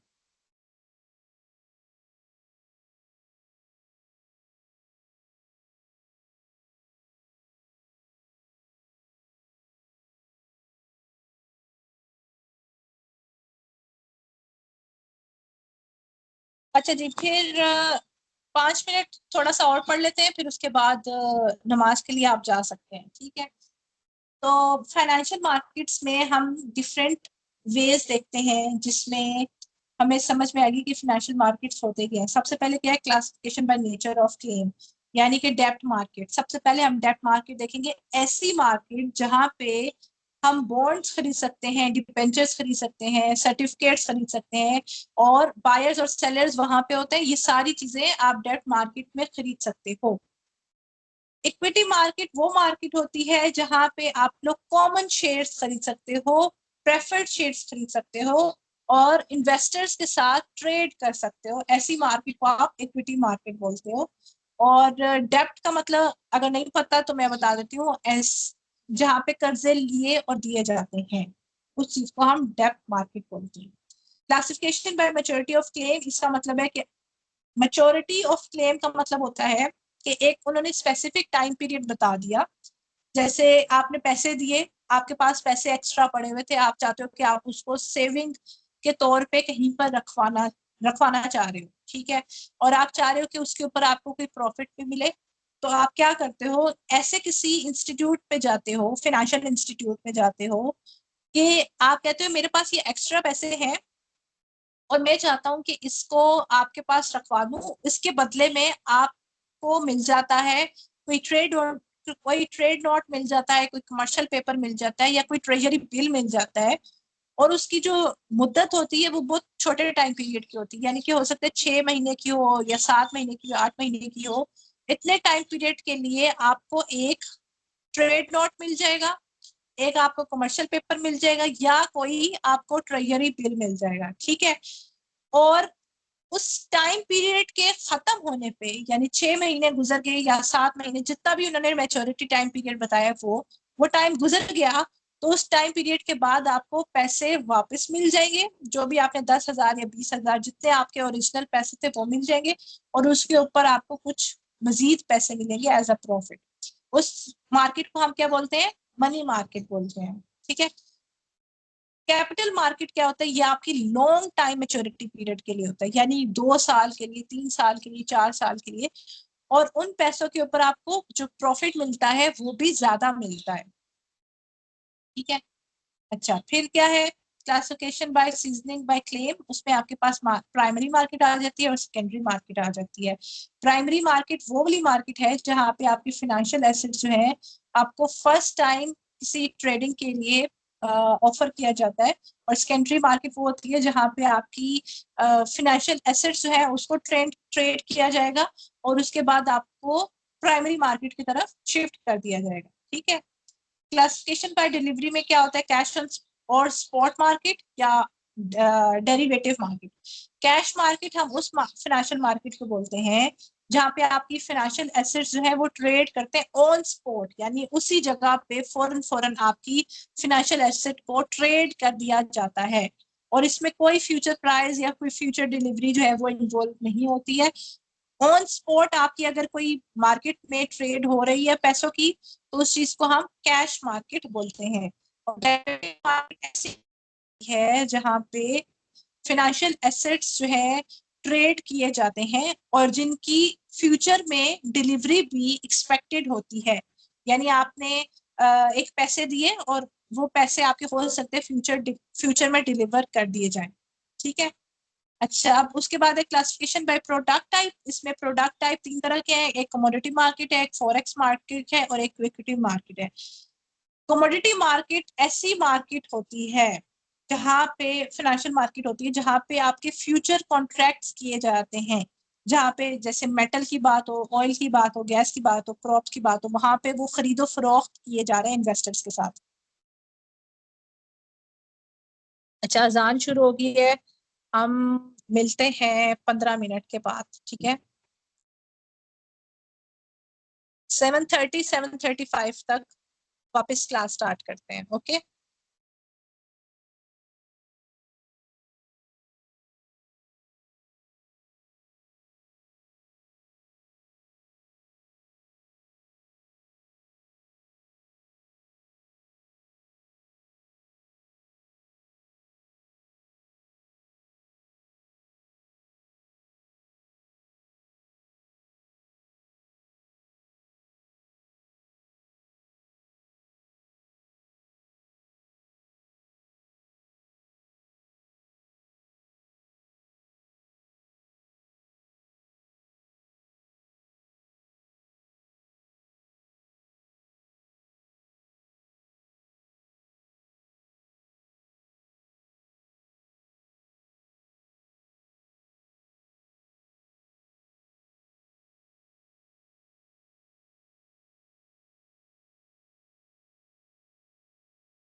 अच्छा जी, अब हम आगे इसको कंटिन्यू करते हैं। मेरे यहाँ पे 7:20 पे अजान होती है, जिसकी वजह से मुझे तकरीबन 15 मिनट लगते हैं। तो आप लोगों की वजह से मैंने 7:15 पे ब्रेक दी थी, तो तकरीबन 7:35 तक हम आज वापस कंटिन्यू कर रहे हैं। ठीक है। अच्छा जी, कहाँ तक कर लिया था हमने? ये कमोडिटी मार्केट हो गया था। फॉरेक्स मार्केट, मार्केट वो होती है मार्केट, फाइनेंशियल मार्केट, जहाँ पे करेंसीज की ट्रेड ऑफ हो रही होती है पूरी वर्ल्ड वाइड में, ताकि वो प्रॉफिट हासिल कर सके। इक्विटी मार्केट वो वाली मार्केट होती है जहाँ पे शेयर खरीदो फरोख्त हो रहे होते हैं, और उनका मकसद ये होता है ताकि वो कैपिटल गेन कर सकें या फिर उनको प्रॉफिट मिल सके, डिविडेंड्स मिल सके। अब डिफरेंस देखते हैं मनी का और कैपिटल मार्केट का। मनी मार्केट वो वाली मार्केट है जो शॉर्ट टाइम पीरियड के लिए बोरो करी होती है पैसे को, ठीक है। उसके अलावा जो कैपिटल मार्केट है वो लॉन्ग टर्म बोरिंग करी होती है। बोरिंग का मतलब होता है कि पैसे लेना, ठीक है। तो money market short time period के लिए होती है, कैपिटल मार्केट लॉन्ग टर्म के लिए होती है। मनी मार्केट में जो पैसे लेना या पैसे देना जो होता है वो शॉर्ट टाइम पीरियड के लिए होता है, 1 साल या उससे भी कम टाइम पीरियड के लिए। कैपिटल मार्केट में जो लेन देन हो रही होती है पैसे की, वो 1 साल से ज्यादा टाइम पीरियड के लिए होती है, ठीक है। इंस्ट्रूमेंट्स में हम कहते हैं, इंस्ट्रूमेंट में मनी मार्केट में आपके कमर्शियल पेपर्स आ जाते हैं, रिपर्चेज अग्रीमेंट आ जाते हैं, सर्टिफिकेट्स आ जाते हैं, ट्रेजरी बिल्स वगैरह, ये चीजें आपकी मनी मार्केट के अंदर इंक्लूड होती हैं। कैपिटल मार्केट में आपके स्टॉक्स आ जाते हैं, शेयर्स आ जाते हैं, डिबेंचर्स आ जाते हैं, बॉन्ड्स आ जाते हैं, और गवर्नमेंट सिक्योरिटीज आ जाती हैं। इंस्टीट्यूशन मनी मार्केट के कौन कौन से हैं? जैसे सेंट्रल बैंक हो गया, स्टेट बैंक ऑफ पाकिस्तान जिसकी हम बात करें, कमर्शियल बैंक हो गए। आपको पता है ना कमर्शियल बैंक पाकिस्तान में कौन कौन से हैं? जैसे एचपीएल हो गया, एनपीपी हो गया, यूबीएल हो गया, एबीएल हो गया, ये सारे आपके क्या हैं? कमर्शियल बैंक्स हैं, ठीक है। और ये आपकी किसकी एग्जांपल आती है? मनी मार्केट के अंदर आती है। और नेशनल फाइनेंस इंस्टीट्यूशन जो स्टेट चला रही होती है, जो गवर्नमेंट चला रही होती है, उसको हम नेशनल फाइनेंशियल इंस्टीट्यूशन के अंदर बात करते हैं। अच्छा, अब इसी तरह से अगर अगर हम कैपिटल मार्केट की बात करें, तो कैपिटल मार्केट में स्टॉक एक्सचेंज जाते हैं, कमर्शियल बैंक्स होते हैं, और इंश्योरेंस कंपनीज होती हैं। रिस्क क्या होता है? रिस्क में मनी मार्केट में ये रिस्क होता है कि बहुत, जबकि स्मॉल टाइम पीरियड के लिए होता है, तो उसका जो रिस्क फैक्टर है वो भी छोटा ही होता है, इतना कोई लंबे टाइम पीरियड के लिए नहीं जा रहा होता, क्योंकि उनका मनी मार्केट में ड्यूरेशन ही 1 साल है या कम, 1 साल से भी कम है। कैपिटल मार्केट में जो रिस्क फैक्टर होता है वो ज्यादा हो जाता है, क्योंकि स्टॉक एक्सचेंज का बढ़ना या स्टॉक एक्सचेंज का कम होना, जो शेयर्स हैं उनका कम ज्यादा होना, ठीक है, तो उस वजह से जो रिस्क है वो भी ज्यादा हो जाता है, क्योंकि टाइम पीरियड भी ज्यादा है। मेरिट क्या है कि अगर लिक्विडिटी आपकी इंक्रीज होती है, कल की क्लास में हमने बात की थी ना कि लिक्विड एसिड कौन से होते हैं, मनी मार्केट, मनी जो होती है वो सबसे ज्यादा आपका क्या होता है, कैश फॉर्म में लिक्विड मनी बोलते हैं या लिक्विड एसिड्स बोलते हैं। तो अगर आपकी लिक्विडिटी फंड्स की ज्यादा हो रही है, उस चीज को हम मॉनेटरी या मनी मार्केट में इस्तेमाल करेंगे। और जो सेविंग होती है ना इकोनॉमी की, वो आपकी कैपिटल मार्केट में यूटिलाइज होती है। पर्पस क्या होता है मनी मार्केट का? तो शॉर्ट टर्म क्रेडिट अगर किसी को चाहिए, अगर थोड़े से टाइम पीरियड के लिए किसी को लोन चाहिए, किसी ने पैसे उधार लेने हैं, तो वो मनी मार्केट आपकी फुलफिल करती है नीड को। दूसरी तरफ कैपिटल मार्केट जो है वो लॉन्ग टर्म क्रेडिट आपको देती है बिजनेस के लिए, यानी कि मोर देन 1 ईयर। रिटर्न जो है इन्वेस्टमेंट का मनी मार्केट में कैपिटल मार्केट के हिसाब से थोड़ा कम होता है, और कैपिटल मार्केट में जरा रिटर्न ज्यादा मिल जाता है, क्योंकि ऑब्वियसली ज्यादा टाइम पीरियड के लिए है, तो उसका जो रिटर्न है वो भी ज्यादा होगा। फॉरेन एक्सचेंज रेट क्या होता है, जिसको हम एफएक्स रेट भी बोलते हैं या फॉरेक्स रेट बोलते हैं। आपकी क्लास में कल मेरा ख्याल है किसी ने बात की थी कि वो फॉरेक्स में काम करते हैं, फॉरेक्स बिजनेस करते हैं, ट्रेडिंग करते हैं। किसी ने बोला था क्लास में ही, आप लोग कौन था वो? अगर आप में से किसी को फॉरेक्स का पता है तो क्या चीज होती है फॉरेक्स, या फिर एफएक्स रेट क्या होता है, फॉरेन एक्सचेंज रेट क्या होता है? जल्दी से जरा तुक्के लगाएं, फिर उसके बाद हम इसको एक्सप्लेन करें।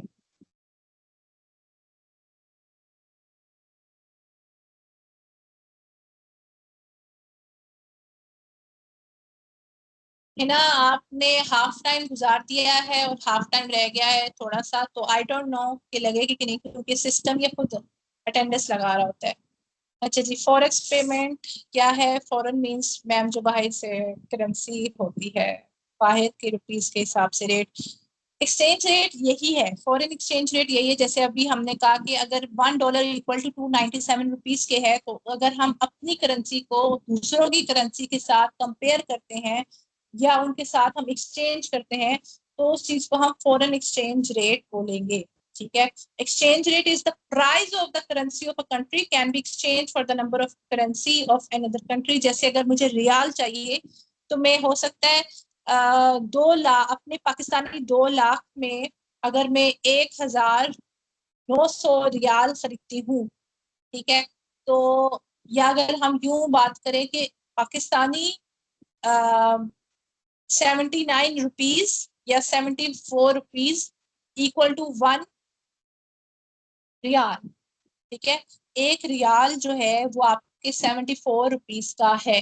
तो ये चीज जब हम एक करेंसी को दूसरी करेंसी के साथ कंपेयर करते हैं या एक्सचेंज करते हैं, उस चीज को हम क्या बोलेंगे? फॉरेन एक्सचेंज रेट बोलेंगे। ठीक है, ये तो हर किसी को मेरा ख्याल है पता होगा। और ये ऐसी कंट्री में सिचुएशन है जो बताती है कि आपकी अपनी कंट्री की फिनेंशियल पोजीशन क्या है। ठीक है, अपनी जो करेंसी, जो अपनी जिस स्टेज पे पाकिस्तान या जिस स्टेज पे आपका कंट्री होता है, उस स्टेज की पोजीशन बताती है आपकी फॉरेन एक्सचेंज रेट। आपकी इकोनॉमी ऊपर की तरफ है या आपकी इकोनॉमी डाउनफॉल जा रही है, वो चीजें आपकी फॉरेन एक्सचेंज रेट बताती है। ठीक है, चल जरा मैं देखूं कि कितना है ट्रेड साइकिल। अच्छा, सिर्फ 2 पेजेस हैं, इसको हम देख लेते हैं। 2 तरह की आपकी थेरीज आ जाती हैं इसी फॉरेन एक्सचेंज रेट में। पहली है purchasing power parity. Purchasing power parity को हम पीपीपी भी बोलते हैं, 3 दफा पी जो है वो भी बोलते हैं, परचेजिंग पावर पैरिटी थेरी। ये थेरी बनाई गई थी स्वीडिश इकोनॉमिस्ट ने जिसका नाम था गुस्टाव पेसल, 1918 में। देखें कितनी पुरानी ये थेरी बनी हुई है। और इस पीपीपी में आपको ये बताया जाता है कि 2 करेंसीज हैं, उसका एक्सचेंज रेट बताती है जब वो इक्विलिब्रियम में आती हैं, यानी कि 1 रुपी इक्वल टू 1 रियाल के हो जाएगा।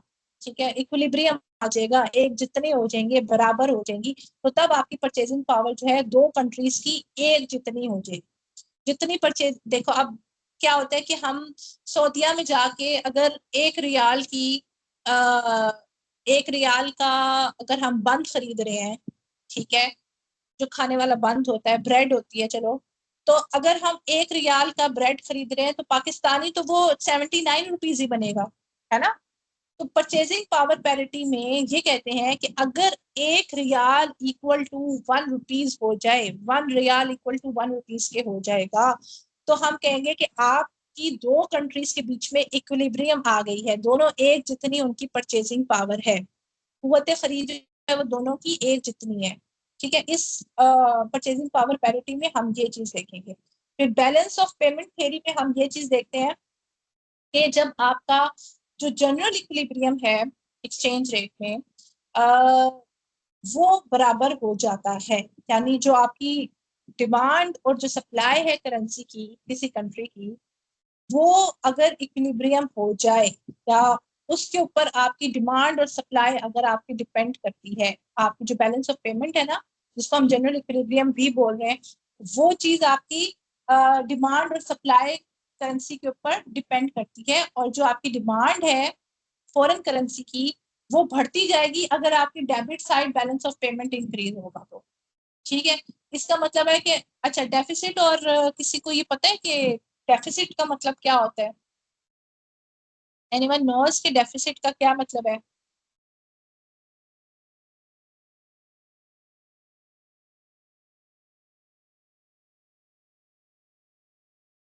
खसारा, ठीक है, घाटे। और सरप्लस का क्या मतलब होता है? गुड, अच्छा ही बताया जवेरिया। और उस्मा, सरप्लस का क्या मतलब होता है? मुनाफा कह सकते हो, या कह सकते हो कि जिस चीज में आप जरखेज होने शुरू हो, जो ज्यादा होने शुरू हो जाए, उस चीज को हम सरप्लस बोलते हैं। तो डेफिसिट आपकी एक चीज है जो बैलेंस ऑफ पेमेंट में दो तरह होते हैं, ठीक है। बैलेंस ऑफ पेमेंट में दो चीजें होती हैं, या तो डेफिसिट हो सकता है या फिर सरप्लस हो सकता है, या आपका बैलेंस जो है वो डेफिसिट में जाएगा, कम होगा, या फिर आपका सरप्लस में जाएगा। तो वो कह रहे हैं कि अगर आपकी जो डिमांड है फॉरेन करेंसी की वो ज्यादा होनी शुरू होगी, तो आपकी जो डेबिट साइड है बैलेंस ऑफ पेमेंट की वो भी बढ़नी शुरू हो जाएगी, ठीक है। तो यहाँ पे ये चीज उन्होंने बताई है। और उसके बाद कौन कौन से फैक्टर्स हैं जो आपकी रेट ऑफ एक्सचेंज को इन्फ्लुएंस कर सकते हैं, जो खराब कर सकते हैं या जो चेंज करने की सलाहियत रखते हैं। उनमें सबसे पहले है कि इन्फ्लेशन रेट। जैसे आप देखो, जो लोग बाहर की डॉलर्स जो हैं वो पाकिस्तान में कमा रहे हैं, कोई अगर फ्रीलांसिंग करता है, या अगर कोई पाकिस्तान में बैठे हुए कोई बाहर का कोई कंपनी का काम कर रहा है, या कोई किसी एम्बेसी में काम कर रहा है जिसपे पैसे उनको डॉलर्स की फॉर्म में मिल रहे हैं, ठीक है। तो अगर आपकी कंट्री में इन्फ्लेशन आ जाती है, तो उसकी वजह से जो फ्रीलांसिंग कर रहे हैं, जिनको पेमेंट डॉलर में की जा रही है, वो तो बड़े खुश होंगे कि कहेंगे अच्छा हमें तो बड़ी खुशी है कि डॉलर महंगा हो गया और पाकिस्तानी जो करेंसी है वो पाकिस्तानी करेंसी कम हो गई है, ठीक है, उसकी वर्थ कम होगी, उसकी वैल्यू कम होगी है, तो वो तो बड़े खुश होंगे। लेकिन जो बाकी अवाम होगी, जो सिविलियंस होंगे, बाकी लोग, उनको बहुत प्रॉब्लम देखने देखने पड़ सकती है रेट ऑफ एक्सचेंज के चेंज होने की वजह से, ठीक है। वो आपकी पूरी इकोनॉमी को अफेक्ट करते हैं, चेंज करते हैं। और आपकी एक्सचेंज रेट आपकी इकोनॉमी को डिटरमाइन भी करता है कि किस तरह से आपकी इकोनॉमी खराब हो सकती है, या किस तरह से अप हो सकती है, किस तरह से डाउन हो सकती है, ठीक है। इन्फ्लेशन रेट सबसे पहली सूरत हाल है जिसकी वजह से रेट ऑफ एक्सचेंज आपका इन्फ्लुएंस करता है आपके दूसरे फैक्टर्स को। दूसरी चीज है इंटरेस्ट रेट, यानी कि अगर कंट्री में, जैसे हमने इन्वेस्टमेंट की बात की, इन्वेस्टमेंट अगर आपके कंट्री में अगर आपका रेट ऑफ एक्सचेंज चेंज होता है, अगर आपका डॉलर रेट चेंज होता है, उसकी वजह से आपकी कंट्री में इन्वेस्टमेंट भी चेंज होगी, ठीक है। और पॉलिटिकल स्टेबिलिटी, जाहिर बात है, आपको आजकल की सूरत हाल पता है, अगर पॉलिटिकल इंस्टेबिलिटी होगी आपकी कंट्री के अंदर, तो तब आपके इन्वेस्टमेंट इनफ्लोज और आउटफ्लोज में बहुत ज्यादा चेंजेस आएंगे। लोग पॉलिटिकल इंस्टेबिलिटी की वजह से आपके कंट्री में इन्वेस्ट करना नहीं चाहते, ठीक है। अच्छा, फिर उसके बाद है रिसेशन। रिसेशन होता है कि आपकी जब बूम टाइम पीरियड से डाउनफॉल आता है, कि आपकी एम्प्लॉयमेंट रेट भी कम हो जाता है, आपकी कंट्री में जो प्राइस की, जो मनी की वर्थ है वो कम होने शुरू हो जाएगी, और ओवरऑल जो प्रोडक्शन है, डिमांड है, वो कम होने शुरू हो जाएगी। तो इस वजह से भी रेट ऑफ एक्सचेंज चेंज हो जाता है, ठीक है। और इंडस्ट्रियल पोजीशन में भी यही उन्होंने बताया है कि अगर आपकी एक्सचेंज रेट का जो अगर डॉलर की प्राइस चेंज होती है, तो आपकी इंडस्ट्रियल सेक्टर की भी परफॉर्मेंस स्ट्रक्चर चेंज हो जाएगा, और आप इस तरह से इकोनॉमिक परफॉर्मेंस नहीं दे सकोगे जिस तरह से आप की अपनी मनी की वर्थ के साथ आप कर सकते हो। जैसे लेट्स से कि इंडस्ट्रियल प्रोडक्शन में या मैन्युफैक्चरिंग प्रोडक्शन में क्या होता है कि बाहर से बहुत सारी चीजें आपको इंपोर्ट करनी पड़ती हैं। अगर कोई गाड़ियां बनाने की कोई कंपनी है, या कोई मैन्युफैक्चरिंग इंडस्ट्री किसी ने लगाई हुई है, तो क्या होगा कि गाड़ी के कुछ पार्ट्स बाहर से आएंगे। अगर कुछ बाहर से इंपोर्ट करना होगा, तो वहां से डॉलर अगर महंगा हो गया है, ठीक है, डॉलर की प्राइस जो है आपकी अपनी जो पाकिस्तानी रुपी है उससे जरा ज्यादा महंगा हो गया है, तो क्या होगा, बाहर से आने वाली कोई भी चीज वो आपको महंगी लगेगी, इंपोर्ट प्राइसेस आपको ज्यादा लगेंगी, है ना। ऐसी बात है ना, क्योंकि आपकी रेट ऑफ एक्सचेंज चेंज हो गया है। पहले जो चीज आप सस्ते दामों डॉलर में खरीद सकते थे, वो अब आप महंगे दामों में खरीद रहे हो, महंगी चीज में खरीद रहे हो, ठीक है। 10 मिनट है अभी क्लास खत्म होने में, तो परेशान ना होना कि क्लास खत्म क्यों नहीं हो रही। अच्छा जी, अब हम ट्रेड साइकिल की बात करते हैं। ट्रेड साइकिल होता है जिसमें आपकी कभी प्राइसेस ज्यादा हो जाती हैं, कभी अनएम्प्लॉयमेंट रेट चेंज हो जाता है, कभी आपकी खराब ट्रेड होनी शुरू हो जाती है, कभी प्राइसेस कम हो जाती है, कभी अनएम्प्लॉयमेंट रेट चेंज हो जाती है। इसके ना ट्रेड साइकिल के डिफरेंट 4-5 स्टेजेस आते हैं, ठीक है, 4 स्टेजेस आते हैं। एक स्टेज आता है जब आप अपनी इकोनॉमी को बेहतर करने के लिए ऊपर की तरफ लेकर जाने के लिए कोशिश कर रहे होते हो, जैसे प्राइजेस को ठीक कर रहे होते हो, अपने मॉनेटरी और अपने फिस्कल पॉलिसीज को ठीक बना रहे होते हो ताकि आपकी इकोनॉमी ऊपर की तरफ जाए, ग्रो करे, प्रोग्रेसिव हो। ठीक है, इकोनॉमिक एक्टिविटीज ऐसे स्टार्ट कर दोगे, अपने जीडीपी को ज्यादा करोगे, अपने इंफ्रास्ट्रक्चर को इम्प्रूव करना शुरू करोगे, लोगों को मोटिवेट करोगे कि आपके कंट्री में क्या करें, इन्वेस्टमेंट करें। ये वो टाइम पीरियड है जब कोशिश की जा रही है कि आप ऊपर की तरफ उठें। ठीक है, डेवलपिंग कंट्री से डेवलप कंट्री की तरफ जाने की एक कोशिश को हम क्या बोलते हैं, रिकवरी बोलते हैं। और आप चाहते हो कि ज्यादा से ज्यादा एक्सपोर्ट करो। ठीक है, ये बात ज्यादा सबसे ज्यादा इंपॉर्टेंट है कि आप चाहते हो कि ज्यादा से ज्यादा आपका कंट्री क्या करे, एक्सपोर्ट करे। ठीक है, अब फिर उसके बाद ट्रेड साइकिल में टाइम पीरियड आता है जिसको हम बूम टाइम पीरियड बोलते हैं। ये सबसे ऊपर वाला लेवल होता है, हाईएस्ट लेवल होता है ट्रेड साइकिल का। और इस फेज में हम रिकवरी फेज से निकल चुके होते हैं और ऐसे टाइम पीरियड में होते हैं जब सारी चीजें बेहतरीन जा रही होती हैं, आपकी एक्सपोर्ट ज्यादा होती है, आप आउटपुट ज्यादा प्रोड्यूस कर रहे होते हो, आपकी इन्वेस्टमेंट लेवल ज्यादा होती है, आपकी कंट्री में सारी चीजें बैलेंस जो चल रही होती है ना, उस टाइम पीरियड को हम बोलते हैं बूम टाइम पीरियड।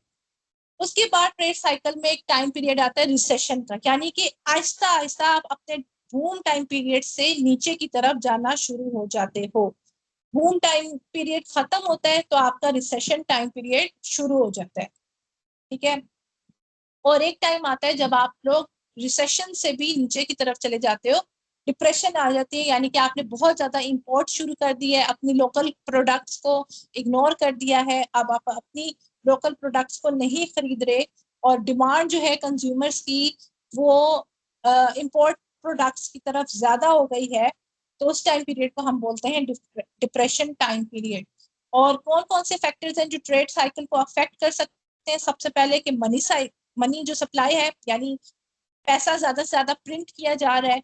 ठीक है, और लोगों की जो परचेजिंग पावर है वो कम होती जा रही है। ठीक हो गया, और मनी सप्लाई रिड्यूस कर देती है आपकी डिमांड को, आपकी प्रोडक्शन को, और ओवरऑल जो आउटपुट है वो भी कम से कम प्रोड्यूस होना शुरू हो गया। एग्रीगेट डिमांड आपकी खराब होनी शुरू हो जाती है, लोगों की इनकम तो ज्यादा हो रही है लेकिन लोगों की जो डिमांड है वो आप लोगों की फुलफिल नहीं हो रही। ठीक है, उस वजह से भी प्रॉब्लम आ सकती है। और उसके अलावा लेवल ऑफ इन्वेस्टमेंट उस तरह से इंक्रीज नहीं हो रहा जिस तरह से आपकी सप्लाई मार्केट में इंक्रीज हो रही है। इस वजह से आपकी ट्रेड साइकिल अफेक्ट हो सकती है। ठीक है, पॉलिटिकल सिचुएशंस की वजह से आपका पूरा बिजनेस खराब हो सकता है, आपकी पूरी इन्वेस्टमेंट खराब हो सकती है। तो political situation is the biggest drawback, कह सकते हो biggest drawback of the economy. अगर स्टेबल नहीं है आपकी इकोनॉमी तो वो उसके पीछे सबसे बड़ा हाथ किस चीज का होता है? पॉलिटिकल सिचुएशन का होता है। ठीक है, और अनकंट्रोलेबल नेचुरल इवेंट्स, कभी जलजला आ गया, कभी कोई और कोरोना शरोना आ गया, कभी सैलाब आ गया, तो इस सिचुएशन की वजह से भी आपकी ट्रेड साइकिल अफेक्ट हो सकती है। ये आप लोगों का चैप्टर नंबर 3 था। इंशाल्लाह कल हम चैप्टर नंबर 4 स्टार्ट करेंगे जिसका नाम है इंटरनेशनल मॉनेटरी सिस्टम। तो कोशिश करेंगे कि कल चैप्टर नंबर 4 और 5 कंप्लीट कर लें ताकि परसों सिर्फ हम एक चैप्टर करें। ठीक है, so this was it for today. I hope कि कुछ ना कुछ समझ में आया हो आप लोगों को। ठीक है, रिसेशन टाइम पीरियड होता है उस वक्त, रिसेशन होता है आपका जब आप लोग बूम टाइम पीरियड से डाउनफॉल होना शुरू हो जाता है, मतलब आहिस्ता आहिस्ता नीचे की तरफ गिरना शुरू हो जाता है, आउटपुट कम होने शुरू हो जाती है, अनएम्प्लॉयमेंट बढ़ना शुरू हो जाती है, और इन्फ्लेशन ज्यादा से ज्यादा होनी शुरू हो जाती है। डिमांड हो रही है लेकिन आप लोग उस डिमांड को फॉलो अप नहीं कर पा रहे, सप्लाई उस तरह से नहीं कर रहे। ठीक है, उस चीज को हम क्या बोलते हैं? रिसेशन बोलते हैं। ठीक है, कल इंशाल्लाह हम लोग चैप्टर नंबर 4 करेंगे और कोशिश करेंगे कि चैप्टर नंबर 5 का भी कुछ पोर्शन कर लें, ज्यादा नहीं तो थोड़ा बहुत समझ में आ जाए। ठीक है, okay, so this was it for today. Thank you everyone for listening. Take care of yourself. See you tomorrow. Allah Hafiz.